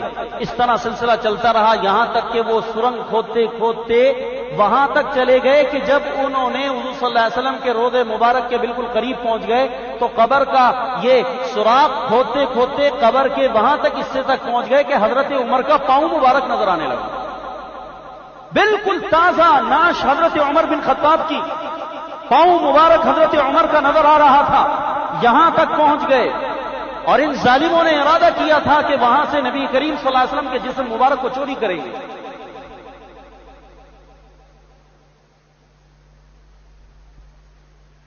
تو آدمی کس کس واقعے کو جھٹلائے گا؟ تاریخ کو جھٹلائے گا، حدیث کو جھٹلائے گا، قرآن کو جھٹلائے گا، کس کس چیز کو جھٹلائے گا آدمی؟ تو وہاں پر جب یہ وہاں تک پہنچے تو نور الدین زنگی رحمت اللہ علیہ اس وقت دمشق کے اندر موجود تھے۔ نور الدین زنگی رحمہ اللہ کو حضور صلی اللہ علیہ وسلم خواب میں تشریف لائے اور نور الدین زنگی سے کہا کہ نور الدین، میرے شہر کے اندر 2 آدمی ہیں جن سے مجھے تکلیف پہنچ رہی ہے، ان کا بندوبست کرو۔ حضرت نور الدین زنگی رحمت اللہ علیہ کو خواب آیا، صبح اٹھے بڑے پریشان، سمجھ میں نہیں آیا کہ خواب کیا ہے، اس کی تعبیر کیا ہے۔ بڑے بڑے بادشاہ، علم والے، تقوی والے، بزرگیوں والے علماء کے محتاج رہا کرتے تھے، اپنا رابطہ علماء سے رکھا کرتے تھے، اس لیے اللہ نے ہر پریشانی میں ان کو رائے عطا کی۔ سارا دن اسی فکر اور سوچ میں گزر گئی، رات سو گئے، دوبارہ حضور خواب میں آئے، کہا نور الدین مجھے 2 آدمیوں سے تکلیف ہو رہی ہے، اس کا بندوبست کرو۔ اب صبح اٹھے تو پھر پریشان، رات میں اچانک آنکھ کھل گئی، پوری رات مصلی پہ بیٹھے رہے، روتے رہے، سمجھ میں کچھ نہیں آیا۔ یہاں تک کہ تیسرا دن پھر ایسا آیا، تیسرے دن جب خواب آیا اور یہی بات تیسرے دن حضور صلی اللہ علیہ وسلم نے خواب میں فرمائی تو انہوں نے علماء کو جمع کیا اور علماء کو جمع کر کر تینوں راتوں کا خواب بتایا. تو علماء نے علم کی روشنی میں بتایا کہ حضرت مدینہ منورہ کے اندر کوئی بڑا حادثہ ہونے والا ہے، آپ فوراً سفر کی تیاری کر کر مدینہ پاک پہنچے. بس جناب علماء کا یہ کہنا تھا. حضرت نور الدین زنگی رحمہ اللہ سمجھ گئے اور اپنے خاص انہوں نے ساتھیوں کو ساتھ لے کر وہ راستہ جو دمشق سے مدینہ منورہ کا 25 دن کا راستہ تھا، اس اللہ کے نیک بندے نے، متقی پرہیزگار بادشاہ وقت نے، ایسے تقوی والے پہلے بادشاہ ہوا کرتے تھے کہ اللہ کے پیغمبر خواب میں آ کر ایسے بادشاہوں کو اپنی خدمت کا کام دیتے تھے. آج بڑے بڑے علماؤں کو یہ درجہ نصیب نہیں ہے جو اللہ نے اس زمانے کے متقی بادشاہوں کو عطا کیا تھا. ہمارے زمانے کے بادشاہوں کے لیے عبرت کے مقام ہیں. تو نور الدین زنگی رحمہ اللہ وہاں سے دوڑے ہیں اور وہ 25 دن کا دن رات کا مشقت کا سفر جو 25 دن میں طے ہوتا تھا، اس کو اتنا تیزی کے ساتھ انہوں نے سفر کیا ہے کہ 15 دن کے اندر مدینہ پاک میں پہنچ گئے. اچانک جب مدینہ منورہ میں بادشاہ وقت کی سواری داخل ہوئی چند رفقا کے ساتھ، تو مدینہ منورہ کے گورنر نور الدین زنگی رحمہ اللہ کو دیکھ کر حیران ہو گئے کہ یہ کیا واقعہ ہو گیا کہ اچانک حضرت آ گئے، بن اطلاع کے آ گئے. پہلے کبھی ایسا نہیں ہوا. حضرت نے وہاں پر جا کر کہ میں مدینہ منورہ کے اندر ایک ضروری کام سے آیا ہوں اور میں یہ چاہتا ہوں کہ مدینہ منورہ میں جتنے لوگ موجود ہیں ان سب لوگوں کو میں بالمشافہ فردن فردن ان کی زیارت کر لوں، ان کو دیکھ لوں، تو اس کا کیا طریقہ ہو سکتا ہے؟ گورنر نے کہا حضرت اس کا طریقہ بالکل آسان ہے. ہم ایک دعوت کر دیتے ہیں جس میں تمام مدینہ کے لوگوں کو بلاتے ہیں، بادشاہ وقت کی طرف سے دعوت ہے اور ہر فرد کو آپ کچھ نہ کچھ ہدیہ دے دیں، اس طرح ہر فرد آپ کے سامنے آ جائے گا، آپ کی نگاہ سے گزر جائے گا. بادشاہ نے کہا ٹھیک ہے. بادشاہ کی طرف سے عام منادی ہو گئی کہ مدینہ پاک کے تمام شہریوں کے لیے بادشاہ نے دعوت کا انتظام کیا ہے اور بادشاہ وقت سب سے ملنا چاہتے ہیں، سب کو انعام دینا چاہتے ہیں. بادشاہ وقت کی اس دعوت کے اوپر، اعلان کے اوپر ساری پبلک آ گئی اور کھانے کے اوپر تو عام طور کے اوپر سارے جمع ہو جاتے ہیں. وہ تو کسی بھی نام پر جمع کر لو، دیگے پکا لو، باقی ساری پبلک جمع ہو جائے گی. وہ کھانے کے لیے جمع ہوئے. آپ نے کہا مجمع ہے ہمارا. مجمع نہیں، وہ تو کھانے آئے تھے. بغیر کھانے کے لوگوں کو جمع کرو، کمال یہ اللہ نے اہل حق کو عطا فرمایا. چندے کی دیگوں پہ تو آپ سارے کراچی کو جمع کر لیں، کون سا مسئلہ ہے؟ تو یہ سارے آپ کے. تو جناب سارے آ گئے، سب نے کھانا کھایا، بادشاہ ان کو سب کو انعام دیتا رہا. خواب کے اندر دو چہرے جو دکھائے گئے تھے وہ دونوں چہرے نہیں، سب کے چہرے دیکھ لیے. خواب کے اندر دو آدمی جن کے بارے میں حضور نے اطلاع دی، اشارہ کر کر ان کے چہرے دکھائے گئے. امامے بدے ہوئے ہیں، داڑیاں ہیں اور ان کے چوغے ہیں اور پورا حلیہ ان کا انہوں نے بادشاہ نے 3 مرتبہ خواب میں دیکھا، بالکل ذہن نشین. نور الدین زنگی رحمۃ اللہ علیہ نے جب ان سارے مدینہ والوں کی زیارت کر لی، انعام دے دیے، تو گورنر سے کہا کہ کیا کوئی اور بھی ہے جو مدینہ کے اندر باقی ہو؟ گورنر نے کہا حضرت کوئی بھی نہیں. کہا دیکھو اور کوئی بھی ہے. انہوں نے کہا حضرت کوئی بھی نہیں ہے، البتہ 2 درویش قسم کے آدمی ہیں، جنت البقیع کے ساتھ انہوں نے جھوپڑی ڈالی ہوئی ہے. وہ اللہ والے لوگ ہیں، وہاں سے باہر نہیں آتے اور نہ کسی کا ہدیہ قبول کرتے، نہ کسی کا کھانا قبول کرتے، بس اللہ اللہ کرنے میں لگے رہتے ہیں. بادشاہ نے کہا ان کو بھی بلا کر لے کر آؤ. جب بادشاہ نے حکم کیا تو فوج گئی اور جا کر ان کو لے کر آئی. جب بادشاہ کے سامنے ان کو کھڑا کیا تو بادشاہ نے تو جب ان چہروں کو دیکھا تو خواب میں جو چہرے دکھائے گئے تھے وہ سامنے کھڑے تھے. بادشاہ کو تو ایک رنگ آئے جائے، غصے کے مارے. جو بادشاہ کے اوپر جب غصہ طاری ہوتا ہے تو اس کے بلڈ پریشر کا کیا حال ہوتا ہو. اور حضور صلی اللہ علیہ وسلم خواب میں بتا رہے ہیں کہ 2 آدمی ہیں اور اس چہرے کے ہیں اور ان سے مجھے یہ تکلیف پہنچ رہی ہے. تو آپ بتائیں یہ تاریخ کا واقعہ کوئی بھلا دے گا؟ تو وہاں پر تکلیف نبی کے جسم کو دینے کی کوشش کی گئی تھی یا روح کو؟ جی، جسم مبارک کو اذیت پہنچانے کی کوشش کی گئی تھی. چوری کرنے کے لیے آنے والے منصوبہ بنا رہے تھے پیارے پیغمبر کے جسم مبارک کا. اس سے یہ پتہ چلا نبیوں کے جسم قبر کے اندر سلامت ہوتے ہیں. جو لوگ یہ کہتے ہیں کہ نبی قبر میں زندہ نہیں ہے، خدا کی قسم نبی کی شان میں گستاخی کرنے کے مرتکب ہیں اور اس کی وجہ سے ان کے ایمان کا خطرہ ہے کہ کفر میں داخل نہ ہو جائیں.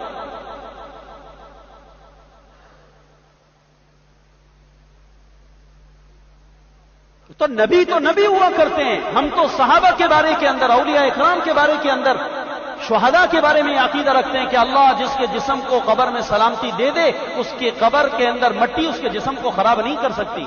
حضرت عمر کا جسم مبارک صاف ستھرا ہے، حضرت صدیق اکبر کا جسم صاف ستھرا ہے۔ اور ایک واقعہ آپ کی پچھلی صدی کے اندر ہوا ہے، جو ہندوستان کے اخباروں میں لکھنؤ وغیرہ سے ایک اخبار نکلا کرتا تھا صدق نام سے، مولانا عبد الماجد دریابادی رحمۃ اللہ علیہ نے بھی اپنے رسالے کے اندر اس واقعے کا لکھا ہے کہ یہ جو عراق کا علاقہ ہے نا، عراق کے اندر 2 صحابی کی قبریں موجود ہیں، 2 صحابہ ہیں، ان کی قبریں موجود ہیں، ایک حضرت حذیفہ اور ایک حضرت جعفر۔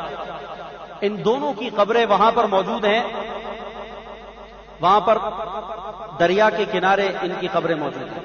تو اس دریا کے کنارے وہ دریا راستہ بدلتا رہتا ہے، زمین کاٹتے کاٹتے راستے بدلتا ہے، تو وہاں پر جب یہ دریا نے راستہ بدلا تو بدلتے بدلتے یہ دریا حضرت حذیفہ حضرت جعفر کی قبر میں پانی داخل ہونے لگا۔ تو ان کو دمشق کے اس وقت کے اندر عراق کے جو بادشاہ تھے، ان کو خواب کے اندر یہ دونوں صحابی آئے اور انہوں نے آ کر کہا کہ ہماری قبروں میں پانی داخل ہو رہا ہے جس سے ہمیں تکلیف ہو رہی ہے، لہذا اس کا انتظام کرو۔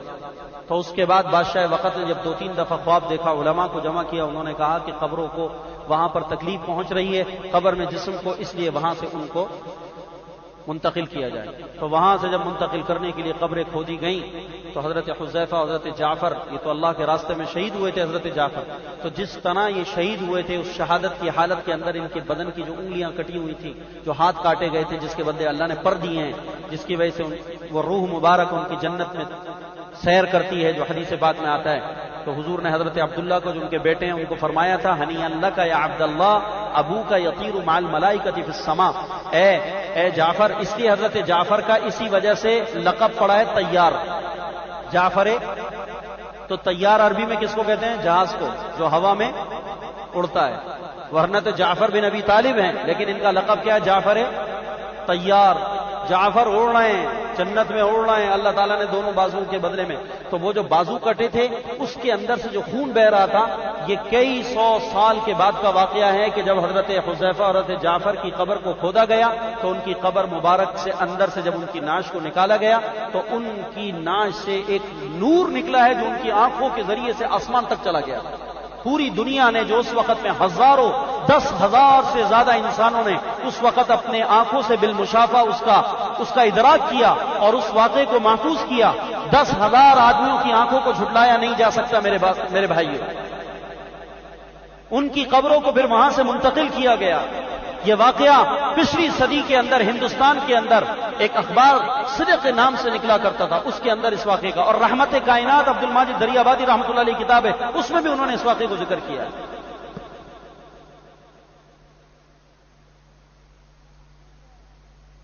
تو خون بہ رہا تھا اور جسم مبارک بالکل تر و تازہ اور بالکل شفاف حالت کے اندر تھا، ایسے اللہ پاک نے عجیب عجیب معاملے۔ تو وہاں پر وہ بادشاہ نے جب دیکھا، دیکھنے کے بعد جلال میں آ گیا۔ اب کیا ہونا تھا؟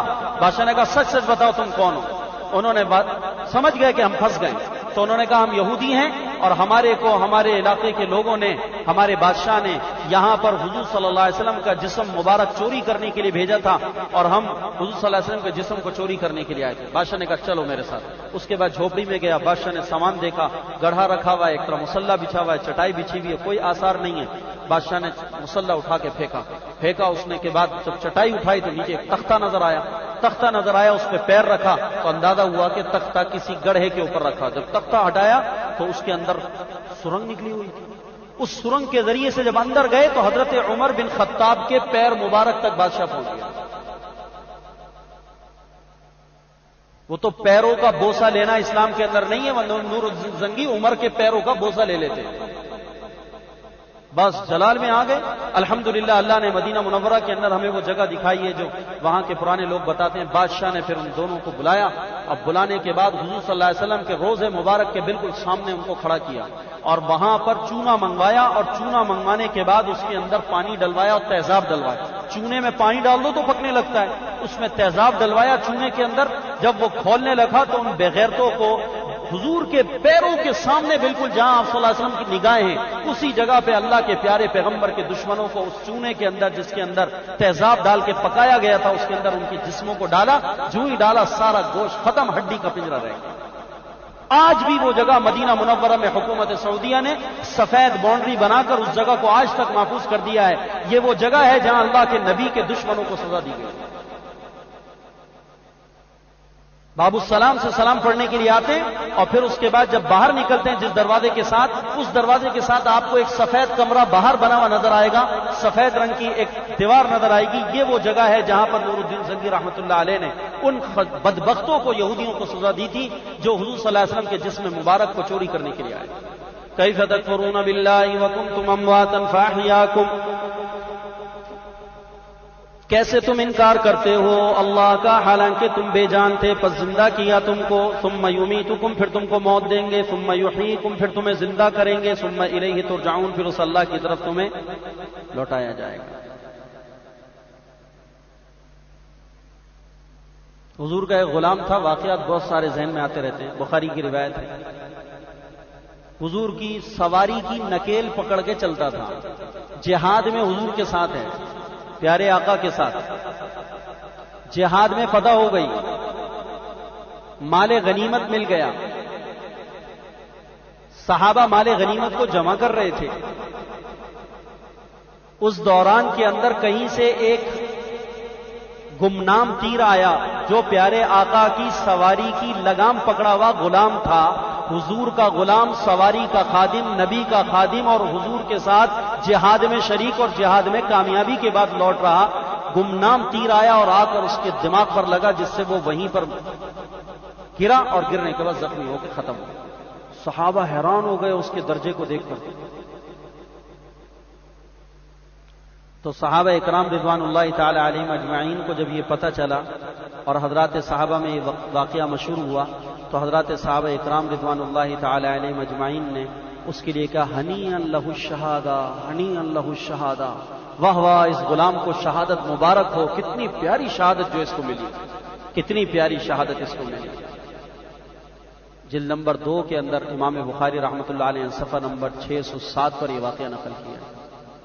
اب اس کی لاش گری پڑی اور صحابہ اس کی تعریفیں کر رہے ہیں کہ اس کو تو بڑی عظیم شہادت مل گئی. اور بلا شبہ عظیم ہونا ظاہر کے اعتبار سے ہے کہ نبی کا خادم ہے، نبی کی سواری کو اٹھانے بٹھانے والا، اور نبی علیہ الصلوۃ والسلام کا غلام ہے، حضور کے ساتھ جہاد میں شریک ہے اور فتح کے بعد لوٹ رہے ہیں. اور اس دوران کے اندر ایک گمنام تیر آتا ہے جس سے وہ مر جاتا ہے. تو اس سے بڑا کوئی مقام ہو سکتا ہے موت کا؟ حضور کی خدمت کرتے کرتے مر جانا. تو صحابہ نے کہا ہنیئا لہ الشہادہ، اس کو شہادت مبارک ہو، شہادت مبارک ہو. اللہ کے پیارے پیغمبر علیہ الصلوۃ والسلام نے فرمایا تم اس کو شہادت کی مبارکباد دے رہے ہو، حالانکہ میں اپنی آنکھوں سے دیکھ رہا ہوں کہ اس کے بدن پر ایک چادر ہے جو آگ بن کر لپٹی ہوئی ہے. ایک چادر ہے جو آگ کی اس کے اوپر لپٹی ہوئی اس کے بدن کو جلا رہی ہے. مرتے ہی اللہ کے نبی نے فرمایا ابھی تو نہ جنازہ پڑا گیا نہ قبر میں رکھا گیا، ابھی کچھ بھی نہیں ہوا ہے. اور اس دوران کے اندر صحابہ شہادت کی خوشخبری دے رہے ہیں اور اللہ کے پیارے پیغمبر اس کے برخلاف فرما رہے ہیں کہ تم اس کو شہادت کی خوشخبری دے رہے ہو، حالانکہ میں خدا کا پیغمبر اپنی آنکھوں سے دیکھ رہا ہوں کہ اس کے بدن کے اوپر ایک چادر ہے جو آگ بن کے لپٹی ہوئی اس کے بدن کو جلا رہی ہے. جب تحقیق کی گئی تو پتہ چلا مال غنیمت میں سے وہ چادر اس کو پسند آ گئی تھی، اس نے تقسیم سے پہلے چوری کر لی. اجتماعی مال اتنا نازک ہے، تبلیغ والوں کو خاص طور پر اجتماعی مال کے بارے میں بڑا محتاط ہونا چاہیے. یہ بے احتیاطی انسان کو کہیں کا کہیں لے جائے گی. مسجد والوں کے پاس وقف مال ہے، مسجد کا پیسہ امانت ہے، مدرسے والوں کے پاس مدرسے کا پیسہ امانت ہے. اجتماعی دولت کے اندر احتیاط سے خرچ ہے، اگر اس میں ذرا سی بھی بے احتیاطی ہوئی تو آدمی کے لیے ہلاکت ہو سکتی ہے. یہ نہیں کہ ہم کمیٹی والے بن گئے تو ہم چودھری برادران ہیں، یاد ہم جو چاہے کرتے پھریں، ایسا نہیں. تو مال غنیمت وہ سارے مجاہدین کا حق تھا، اس حق پر اجتماعی طور کے اوپر ظاہر کے اعتبار سے جہاں دوسروں کا حق بنتا تھا وہاں اس غلام کا بھی. دیکھو ایسا نہیں تھا کہ بالکلیتاً اس کا اس میں کوئی حق نہیں تھا، کوئی درجہ نہیں تھا، اس کا بھی اس میں حصہ تھا، لیکن اس نے تقسیم سے پہلے پوری چادر خاموشی سے چوری کر لی، اس کو غائب کر لی. اور ارادہ یہ تھا کہ بعد میں اللہ کے نبی کو بتا دوں گا، اصلا مجھے پسند آ گئی تھی، میں نے ایک چادر تقسیم سے پہلے لے لی، اگر آپ اجازت دیں میری ہو جائے. یہ نہیں تھا کہ ہماری طرح کے چور کے چوری کر لی تو بعد میں قرآن بھی جھوٹا اٹھا لیا. اللہ کی قسم میں قرآن اٹھا، میں نے تو چوری نہیں کری. ایسا کوئی ارادہ نہیں تھا، لیکن خدا کے پیغمبر نے ابھی قبر میں اترنے سے پہلے بتا دیا. تو بتاؤ یہ کون سی آگ ہے جو اس کے بدن پر لپٹ رہی ہے؟ یہ جہنم کی آگ ہے.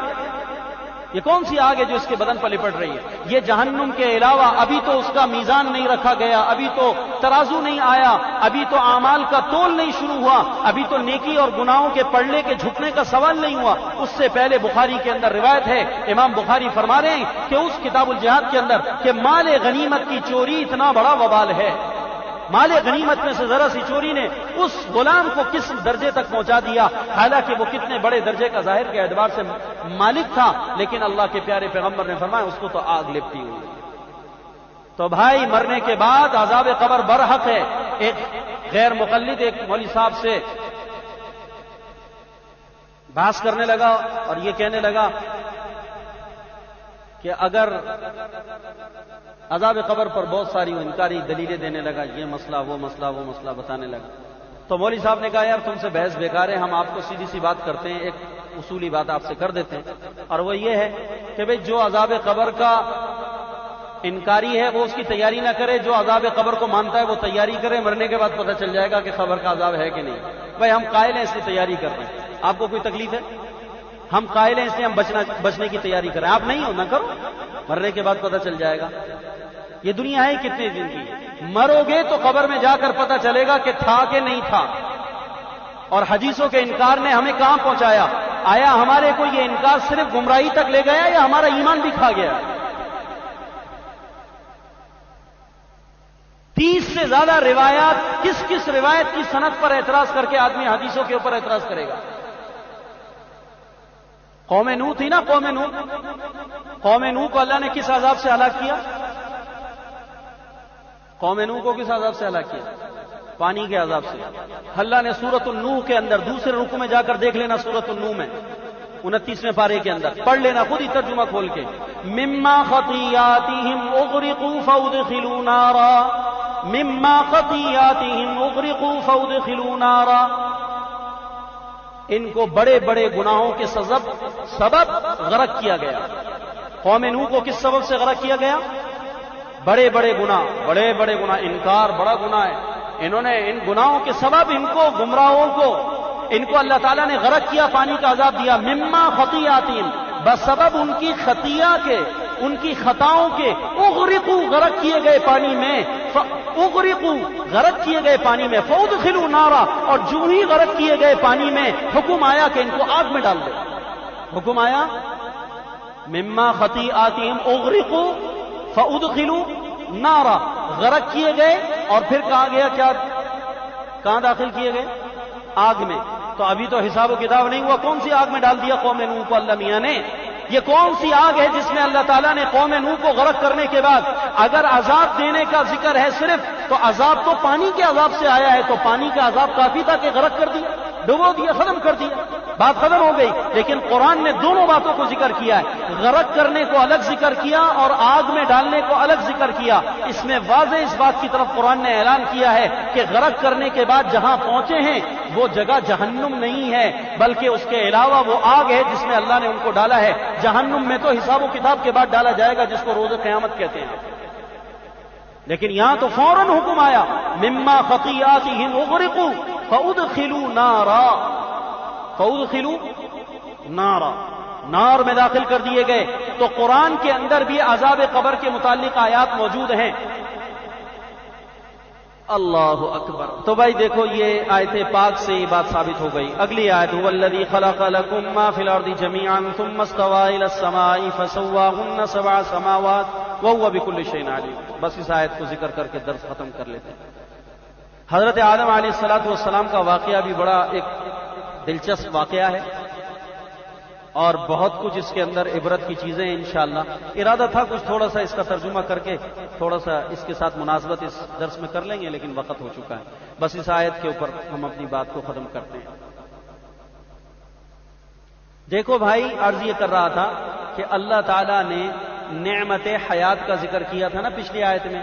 نعمت حیات کیف تکفرون باللہ وکنتم امواتا تو یہ نعمت حیات تھا، ہم نے تمہیں زندگی دی. اور میں نے آپ کو بتایا تھا یہ وجود ہی وہ نعمت ہے جس کی وجہ سے انسان دنیا کی تمام نعمتوں سے لذت اور مزے حاصل کرتا ہے. اگر وجود نہ ہو تو دنیا کی کسی چیز کا فائدہ؟ پانی، کھانا، دانا، مرغی، گوشت، بکریاں، مرغے، انڈے، پراٹھے، یہ سارے کے سارے مزے یہ کس وجہ سے ہیں؟ انسان کے جسم کی وجہ سے. اللہ نے بدن دیا ہے، جسم دیا ہے، تو ساری چیزوں کی. تو نعمت حیات کا ذکر تھا پچھلی آیت میں. اب اس آیت کے اندر سامان حیات کا ذکر ہے.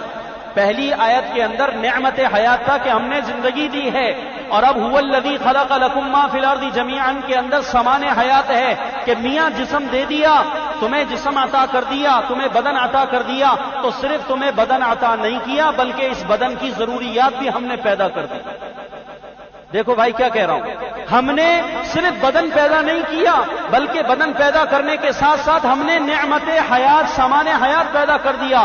آسمان بنایا، زمین بنائی، زمین کی ساری چیزیں بنائی، غلے بنائے، پھل بنائے، پھول بنائے، ترکاریاں بنائی، مرغیاں بنائی، انڈے بنائے، اور ہم نے تمہارے لیے بکرے بنائے، گائے بنائی، اونٹ بنائے، پرندے بنائے، مچھلیاں بنائی، ہم نے شہد بنایا، ہم نے آم بنائے، سیب بنائے، انگور بنائے، ہم نے اخروٹ بنائے، بادام بنائے، پستہ بنائے، میوے بنائے. اور ساری نعمتوں کو بنانے کے بعد قرآن نے کہا هو الذی خلق لکم ما فی الارض جمیعا، اللہ تو وہی ہے جس نے پیدا کر دیا تمہارے نفع کے لیے وہ سب کچھ جو زمین میں ہے.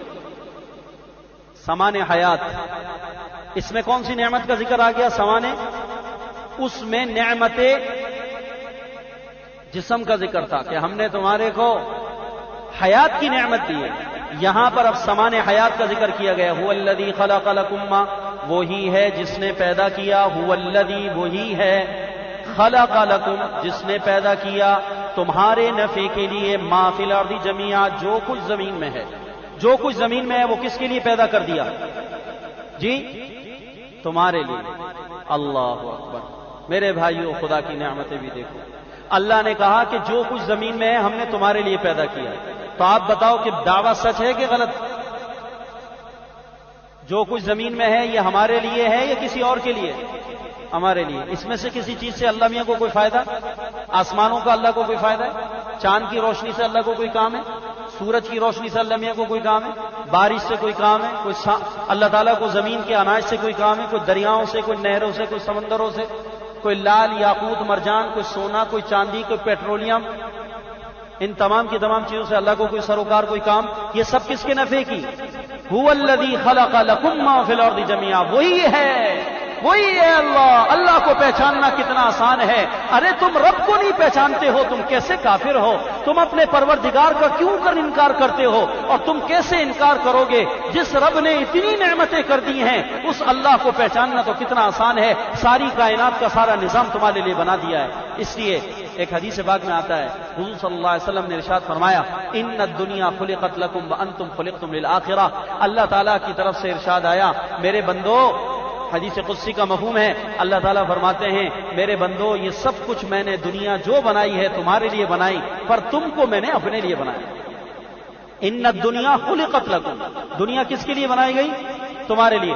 وانتم خلقتم للآخرہ، اور تم تو آخرت کے لیے ہو، تم دنیا کے لیے نہیں. اس لیے عارف باللہ ابن عطا رحمہ اللہ بڑے کبار بزرگوں میں، اللہ والوں میں، مفسر قرآن ہیں، ابن عطا رحمہ اللہ فرماتے ہیں، اس آیت کی شرح کے اندر فرماتے ہیں کہ اللہ نے فرمایا کہ دنیا ہم نے سب کچھ تمہارے لیے پیدا کری. تو ابن عطا نے کہا کہ اے اللہ کے بندے، جو کچھ تیرے لیے پیدا کیا گیا ہے وہ تو تجھ کو مل کر ہی رہے گا. اللہ نے کہا ہم نے تمہارے لیے پیدا کیا، تو جو تمہارے لیے پیدا کیا وہ تمہیں مل کر، ضرور تمہیں مل کر رہے گا. لہذا اس کے حصول میں اللہ کو بھول جانا بے وقوفی. ہائے انسان تو کتنا غافل ہے، جو تیرے لیے پیدا کیا تو اسی کو تلاش کرنے میں اور جمع کرنے میں اپنے رب کو بھول جاتا ہے. ارے بابا، جو تیرے لیے پیدا کیا گیا وہ تو تجھ کو مل کر رہے گا. جو تیرے لیے پیدا کیا وہ تو تجھ کو مل کر رہے گا. گھر کے اندر کوئی چیز ابا جان لے کر آئے اور لانے کے بعد ابا نے کہا یہ میں لایا ہوں فلانے بیٹے کے لیے. ابا نے متعین کر دیا یہ جوڑا کس کا ہے، یہ کھلونا کس کا ہے، یہ سائیکل کس کی ہے، یہ فلانے کے لیے لے کر آیا ہوں. اب جس کے لیے لایا ہے باپ، اور باپ نے اعلان بھی کر دیا ہے فلانے کی ہے، تو اب وہ بیٹا اس سائیکل کے لیے جھگڑے شروع کر دے، لڑائیاں شروع کر دے، اس کے لیے بہنوں کو مارے، بھائیوں کو مارے، پتھر مارے، گولی مارے، حتیٰ کہ کسی کی جان کا دشمن ہو جائے، قتل کر ڈالے۔ آج دنیا کے لیے سب کچھ ہو رہا ہے کہ نہیں ہو رہا؟ تو اگر وہ بیٹا بہنوں سے لڑائیاں شروع کر دے، بہنوں کو جوتیاں مار رہا ہے، پتھر مار رہا ہے، گالیاں بک رہا ہے، برا بھلا کہہ رہا ہے اور لڑ رہا ہے، تو باپ اس سب کو دیکھ کر خوش ہوگا کہ ناراض ہوگا؟ اور ایک جملے کے اندر اپنی بات کو، مدعا کو سمجھائے گا۔ وہ کہے گا بیٹا تیرا دماغ خراب تو نہیں ہے، پاگل تو نہیں ہے، کیوں مار رہا ہے بہنوں؟ یہ تو میں تیرے لیے ہی لایا، یہ تو تیرے لیے، جب تیرے لیے تو تجھے ہی ملے گا، تو اس کے لیے کیوں لڑ رہا ہے؟ اللہ تعالیٰ کہتے ہیں میرے بندو یہ دنیا تمہارے لیے پیدا کی گئی، اور تمہارے لیے پیدا کی گئی تو اپنے بھائی کو گولی کیوں مار رہا ہے اور موبائل کے لیے گولی مار رہا ہے؟ ظالم، تو 2000 روپے کے لیے ایک اپنی مسلمان بہن کے ہاتھ سے چوڑی اتارنے کے لیے تو اس بہن کا ہاتھ کاٹ رہا ہے، تو اس کی جان کا دشمن بن رہا ہے۔ ظالم، تجھے قیامت کے دن اللہ کو حساب دینے کا خوف نہیں کہ تو کسی مسلمان کی دکان میں بیٹھ کر تو 10,000 روپے اس کی دکان سے چوری کر رہا ہے؟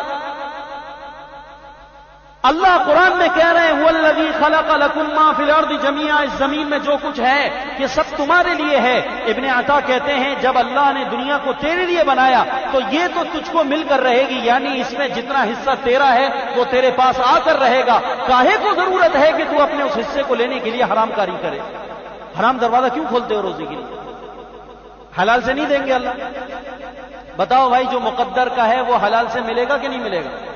جب ملے گا، یہ پکی بات ہے، یقین اس کا تعلق یقین سے ہے۔ جب یہ پکی بات ہے کہ جو ہمارے مقدر کا ہے وہ اللہ حلال راستے سے دے سکتا ہے اور اللہ نے دینے کا وعدہ کیا، تو اب حرام کا دروازہ کھولنا جہالت ہے کہ نہیں؟ یہ بڑا باب جہالت ہے، یہ بہت بڑی جہالت ہے کہ انسان اس دنیا کو کمانے کے لیے حرام راستہ اختیار کرے۔ قرآن کا تو دعویٰ ہے کہ هو الذی خلق لکم ما فی الارض جميعا، یہ زمین کے اوپر جو کچھ ہے میرے بندو یہ تمہارے لیے ہے۔ جب تمہارے لیے ہے تو اس میں جتنا حصہ تیرا وہ تجھے مل کر رہے گا، تمہیں مل جائے گا۔ لہذا اب اس درس میں ہم اس بات کا طے کر کے اٹھیں، ہمارے درس کا کوئی عملی فائدہ بھی ہوتا رہے۔ مجھ سمیت ہم سب اور ہماری تمام بہنیں جو گھر میں بات سن رہی ہیں وہ اس کا عہد کر کے اٹھیں کہ انشاءاللہ ہم کسی بھی چیز کے حصول کے لیے اللہ نے چاہا تو آئندہ حرام راستہ اختیار نہیں کریں۔ اللہ ہمیں حلال سے دے دے گا انشاءاللہ۔ بولو اللہ ہمیں حلال سے دے دے گا، ہم حرام راستہ نہیں اختیار کریں گے اور اس آیت پر یقین کریں گے۔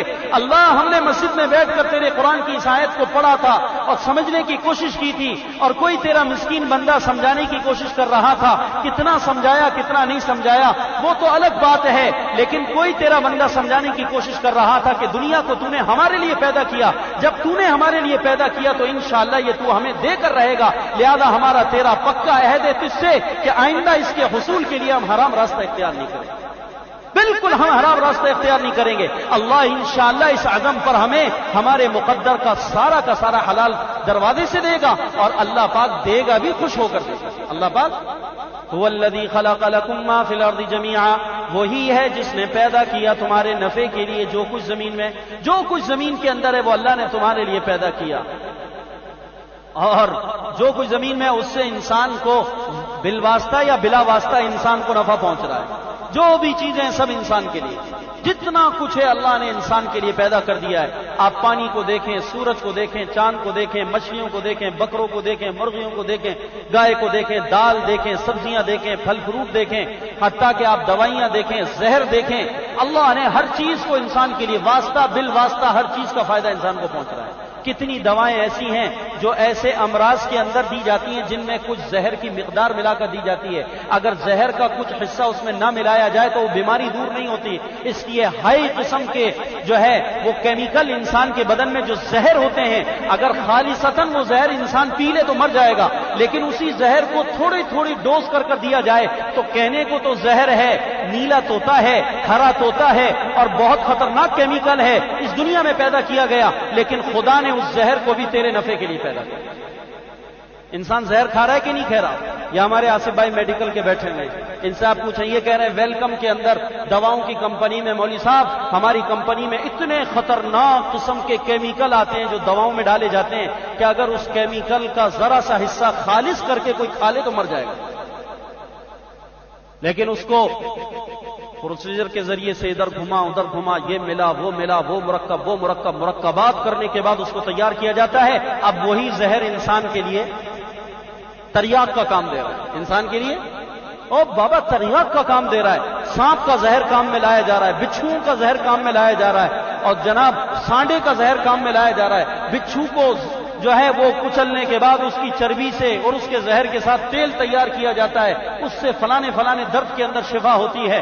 اور سانپ کام میں آ رہے ہیں، بچھو کام میں آ رہے ہیں، کیڑے مکوڑے کام کے اندر آ رہے ہیں. دنیا میں جتنی بھی مخلوق ہے، واسطہ یا بلا واسطہ، ہر مخلوق سے انسان کو کسی نہ کسی طرح نفع پہنچ رہا ہے. نفع پہنچنے سے مراد سب کا کھانا نہیں ہے کہ آپ چائنا والوں کی طرح سانپ بچھو کھانا شروع کر دیں.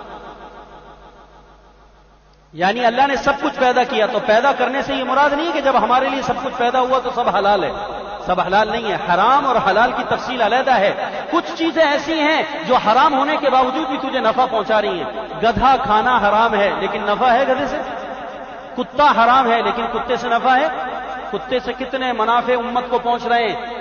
کتنے سارے مویشیوں کی حفاظت کا کام دے رہا ہے، انسانوں کی چوکیداری کا کام دے رہا ہے، اور جناب آپ کے دیہاتوں کے اندر آپ کی کھیتیوں کی حفاظت کا کام دے رہا ہے.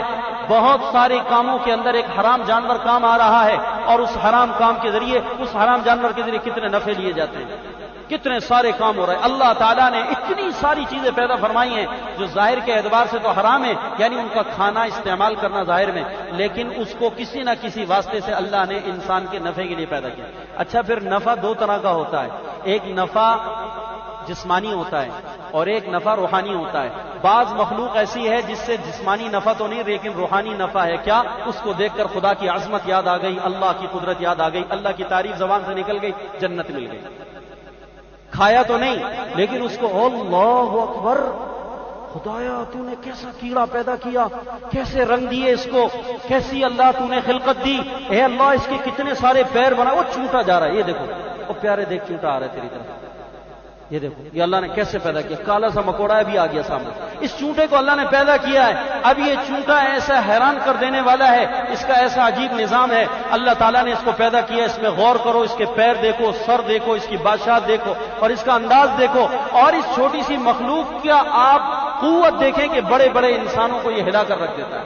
مکھی ہے، مچھر ہے، مچھر کے کارنامے یاد ہیں آپ کو؟ پچھلا درس یاد ہے، بھولیے گا مت. بہت ساری چیزیں انسان جن کو کھاتا نہیں پیتا نہیں لیکن اس کا روحانی فائدہ پہنچ رہا ہے کہ اس کو دیکھ کر خدا کی قدرت، خدا کی پیدائش کا انداز کہ اللہ کیسے پیدا کرتے ہیں، اللہ پاک کے اندازوں کو دیکھ کر انسان خدا کی قدرت کا بے ساختہ زبان سے نکلتا ہے، ربنا ما خلقت ھذا باطلا، ربنا ما خلقت ھذا باطلا، اے اللہ تو نے یہ سب بیکار نہیں پیدا کیا، سبحانک، ہم تیری پاکی بیان کرتے ہیں، فقنا عذاب النار، تو ہمیں جہنم کے عذاب سے بچا لے.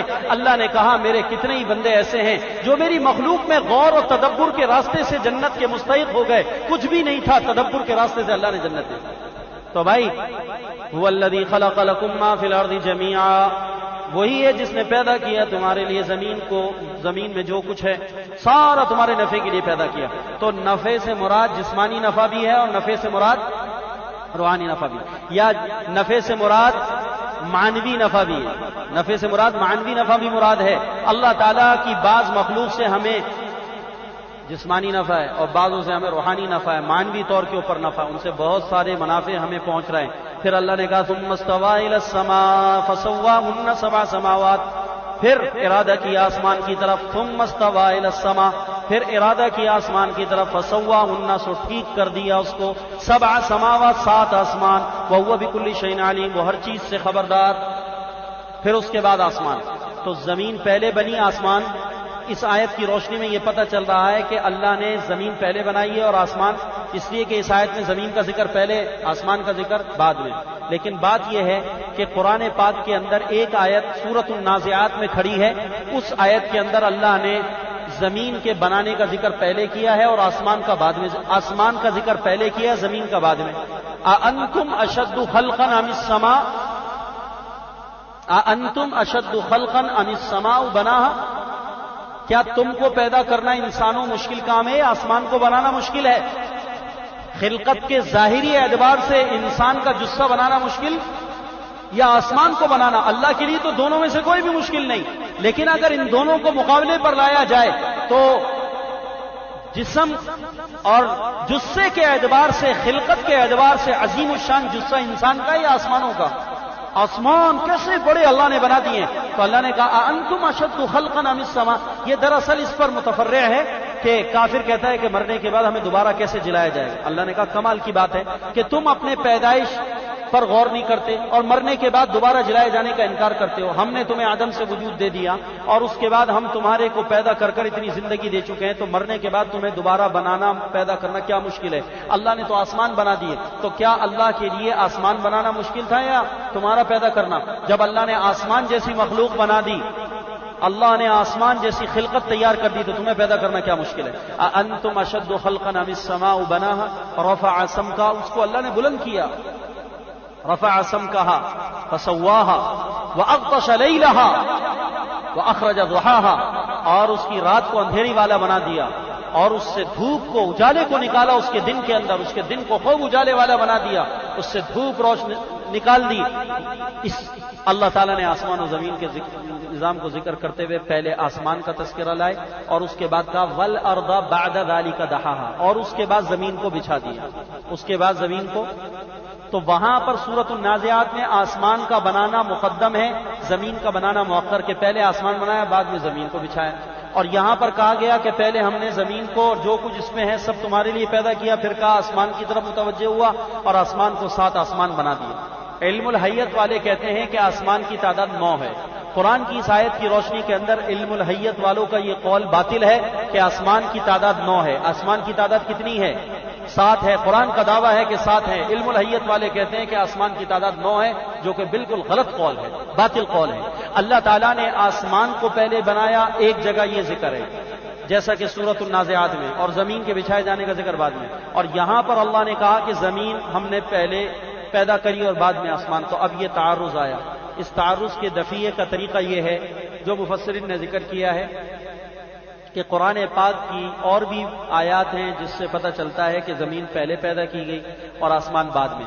اور تعمیرات کا اصول بھی یہ ہے کہ پہلے بنیادیں بنائی جائیں، چھت اس کے بعد ڈالی جائے. جو تعمیراتی مراحل ہیں اس کے اندر تعمیراتی ترتیب بھی یہ ہے کہ پہلے زمینی کام ہو، پھر اس کے بعد آسمانی کام ہونا چاہیے. تو بنیادیں زمین سے بنتی ہیں، لہذا زمین کو پہلے بچھایا گیا، آسمان کو بعد میں. لیکن وہاں جو کہا گیا کہ آسمان کو ذکر میں مقدم لائے، اس کے بعد زمین کے بچھائے جانے کا ذکر ہے، تو اس کی تطبیق ابن عباس سے یہ ثابت ہے. عبداللہ ابن عباس رضی اللہ تعالی عنہما سے سوال کیا گیا کہ اللہ نے قرآن میں ایک جگہ آسمان کے بنائے جانے کو پہلے ذکر کیا اور زمین کے بچھائے جانے کو بعد میں ذکر کیا، اور ایک جگہ قرآن پاک میں اللہ نے زمین کے پیدا کرنے کو پہلے ذکر کیا اور آسمان کو 7 بنانے کا ذکر بعد میں کیا. تو ان دونوں میں تعارض کے دفعے کا کیا طریقہ کار ہے، تطبیق کیسے ہو سکتی ہے؟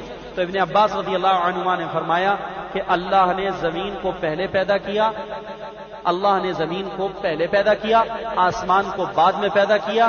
البتہ جس آیت کے اندر آسمان کے پہلے پیدا کرنے کا ذکر ہے، زمین کے بعد میں بچھایا جانے کا ذکر ہے، اس کے اندر اس بات کی طرف اشارہ کیا گیا ہے کہ زمین جو ہے، زمین موجودہ شکل کے اندر، زمین موجودہ شکل کے اندر تو پہلے بنا دی گئی تھی، اس کے بعد اللہ تعالیٰ نے آسمان بنایا.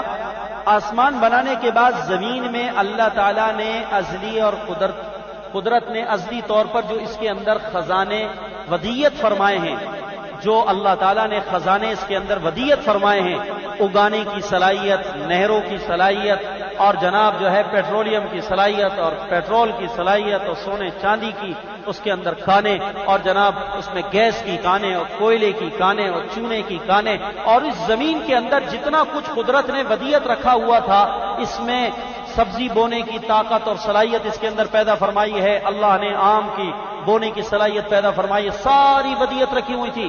تو زمین کو موجودہ شکل میں تو پہلے بچھایا گیا، اس کے بعد آسمان بنایا گیا، اور آسمان کو بنانے کے بعد آسمان سے بارش کو اتارا گیا، اور بارش کو اتارنے کے بعد جو زمین کے اندر چھپا ہوا تھا اس کو اللہ نے باہر نکال دیا. تو یہ قرآن پاک کے اندر جو کہا گیا کہ ہم نے آسمان کے بعد زمین کو بچھایا، تو یہاں بچھانے سے مراد زمین کے اندر جو خزانے ودیت رکھے ہوئے تھے قدرت نے ازلی طور پر، اس تمام کے تمام خزانوں کو اللہ نے آسمان کے بنانے کے بعد باہر نکالا.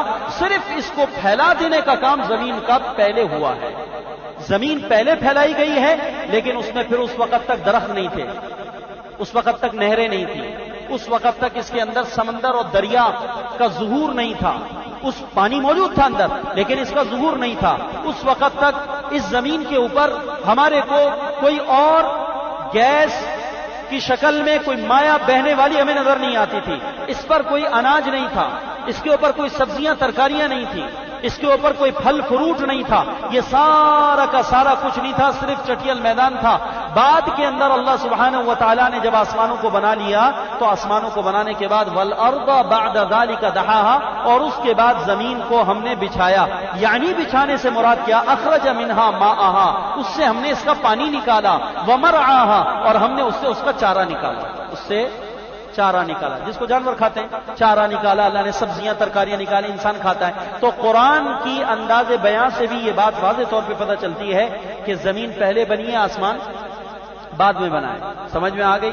زمین پہلے ہے، آسمان بعد میں ہے۔ البتہ سورۃ النازعات میں جو آسمان کا ذکر پہلے ہے اور زمین کے بچھائے جانے کا ذکر بعد میں ہے، تو اس کے اندر ذکر اس بات کا ہے کہ زمین، اس بات کا ذکر نہیں ہے کہ زمین بعد میں تخلیق ہوئی ہے، زمین تو پہلے تخلیق ہو گئی تھی، لیکن زمین میں جو اللہ نے خزائن ودیعت رکھے ہیں ان خزانوں کو باہر نکالا ہے خدا نے آسمان کے بنانے کے بعد، یعنی جب آسمان بن گیا تو اب اوپر سے بارشیں شروع ہوئیں، جب بارش شروع ہوئی تو بارش سے زمین زندہ ہوئی، اور زندہ ہونے کے بعد زمین کے اندر جو اگانے کی صلاحیت تھی وہ اس کی باہر آئی، پھر گھاس اگ گئی، پھر بہت سارے پودے اگ گئے، پھر بہت سارا چارہ اگ گیا، بہت ساری چیزیں پیدا ہو گئی، اس کے بعد اللہ تعالیٰ نے اس سے ساری چیزیں نکالنا شروع کر دی، تو اس وجہ سے اس کا ذکر این طور کے اوپر بعد کے اندر ذکر کیا گیا۔ وَهُوَ بِكُلِّ شَيْءٍ عَلِيمٌ، وہ اللہ تعالیٰ ہر چیز کو جاننے والا ہے، اللہ پاک کو ہر چیز کا علم ہے، کائنات کا کوئی ذرہ اللہ کی معلومات سے باہر نہیں ہے۔ آئندہ درس کے اندر حضرت آدم علیہ السلام کی تخلیق کا ذکر آئے گا، بڑی دلچسپ داستان ہے۔ آدم علیہ السلام کا تذکرہ نام کے ساتھ قرآن پاک کے اندر مختلف صورتوں میں کل 25 مرتبہ آیا ہے۔ حضرت آدم علیہ السلام کا تذکرہ 11 صورتوں کے اندر موجود ہے، آئندہ درس میں لکھوا دوں گا۔ 11 صورتوں میں قرآن پاک کے اندر حضرت آدم کا تذکرہ آیا ہے، اور حضرت آدم علیہ السلام کا نام آدم یہ کل کتنی مرتبہ آیا ہے؟ 25 مرتبہ آیا۔ 25 آیات کے اندر 25 مرتبہ لفظ آدم آیا، آدم۔ بعض کہتے ہیں عبرانی زبان کا لفظ ہے، بعض کہتے ہیں سریانی زبان کا لفظ ہے، بعض کہتے ہیں عربی زبان کا لفظ ہے۔ بعضوں نے کہا کہ یہ اصل کے اعتبار سے عبرانی زبان کا لفظ ہے، اور عبرانی زبان کے اندر آدم کا معنی مٹی ہوتا ہے، اور چونکہ اللہ نے حضرت آدم کو مٹی سے پیدا فرمایا تھا اس لیے ان کو کیا کہا گیا؟ آدم۔ اور دوسری ہیں حوا، یہ حضرت آدم علیہ السلام کی اہلیہ تھی، ان کا نام حوا جو پڑا یہ حوا مبالغے کا صیغہ ہے، حوا حی زندہ، چونکہ حضرت حوا ہر انسان حی کی ماں ہے، ہر زندہ انسان کی ماں ہے، اس وجہ سے ہر زندہ انسان کی ماں ہونے کی وجہ سے مبالغے کے طور پہ ان کا نام حضرت حوا پڑ گیا، یعنی زندہ انسانوں کی ماں، زندہ انسانوں کی حوا حی سے ہے، اور حی کا معنی عربی میں زندہ آتا ہے۔ اللہ تعالیٰ کا ایک نام ہے نا الحی، اللہ لا الہ الا ہو الحی القیوم، حی زندہ۔ تو اب چونکہ حضرت حوا انسان نے حی زندہ انسانوں کی ماں ہے، اس وجہ سے حضرت حوا کا نام مبالغے کے طور پہ حوا پڑ گیا۔ تو نام کی نسبت یاد رکھنا، آدم یا تو عربی زبان کا لفظ یا سریانی زبان کا لفظ یا عبرانی زبان کا لفظ۔ عبرانی زبان کا لفظ ہے اس اعتبار سے کہ عبرانی زبان کے اندر آدم کا معنی مٹی آتا ہے، چونکہ حضرت آدم کو مٹی سے پیدا کیا گیا یہ نام، ان کا نام آدم پڑ گیا۔ اور حضرت حوا کا نام حوا کیوں پڑا یہ بھی میں نے آپ کو وجہ بتا دی، باقی پورا واقعہ انشاءاللہ تفصیل سے آئندہ درس میں بتائیں۔ سبحانك اللهم وبحمدك نشهد ان لا اله الا انت وحدك لا شريك لك نستغفرك ونتوب اليك ربنا آتنا في الدنيا حسنه وفي الاخره حسنه وقنا عذاب النار رب اغفر وارحم وانت خير الراحمين برحمتك يا ارحم الراحمين۔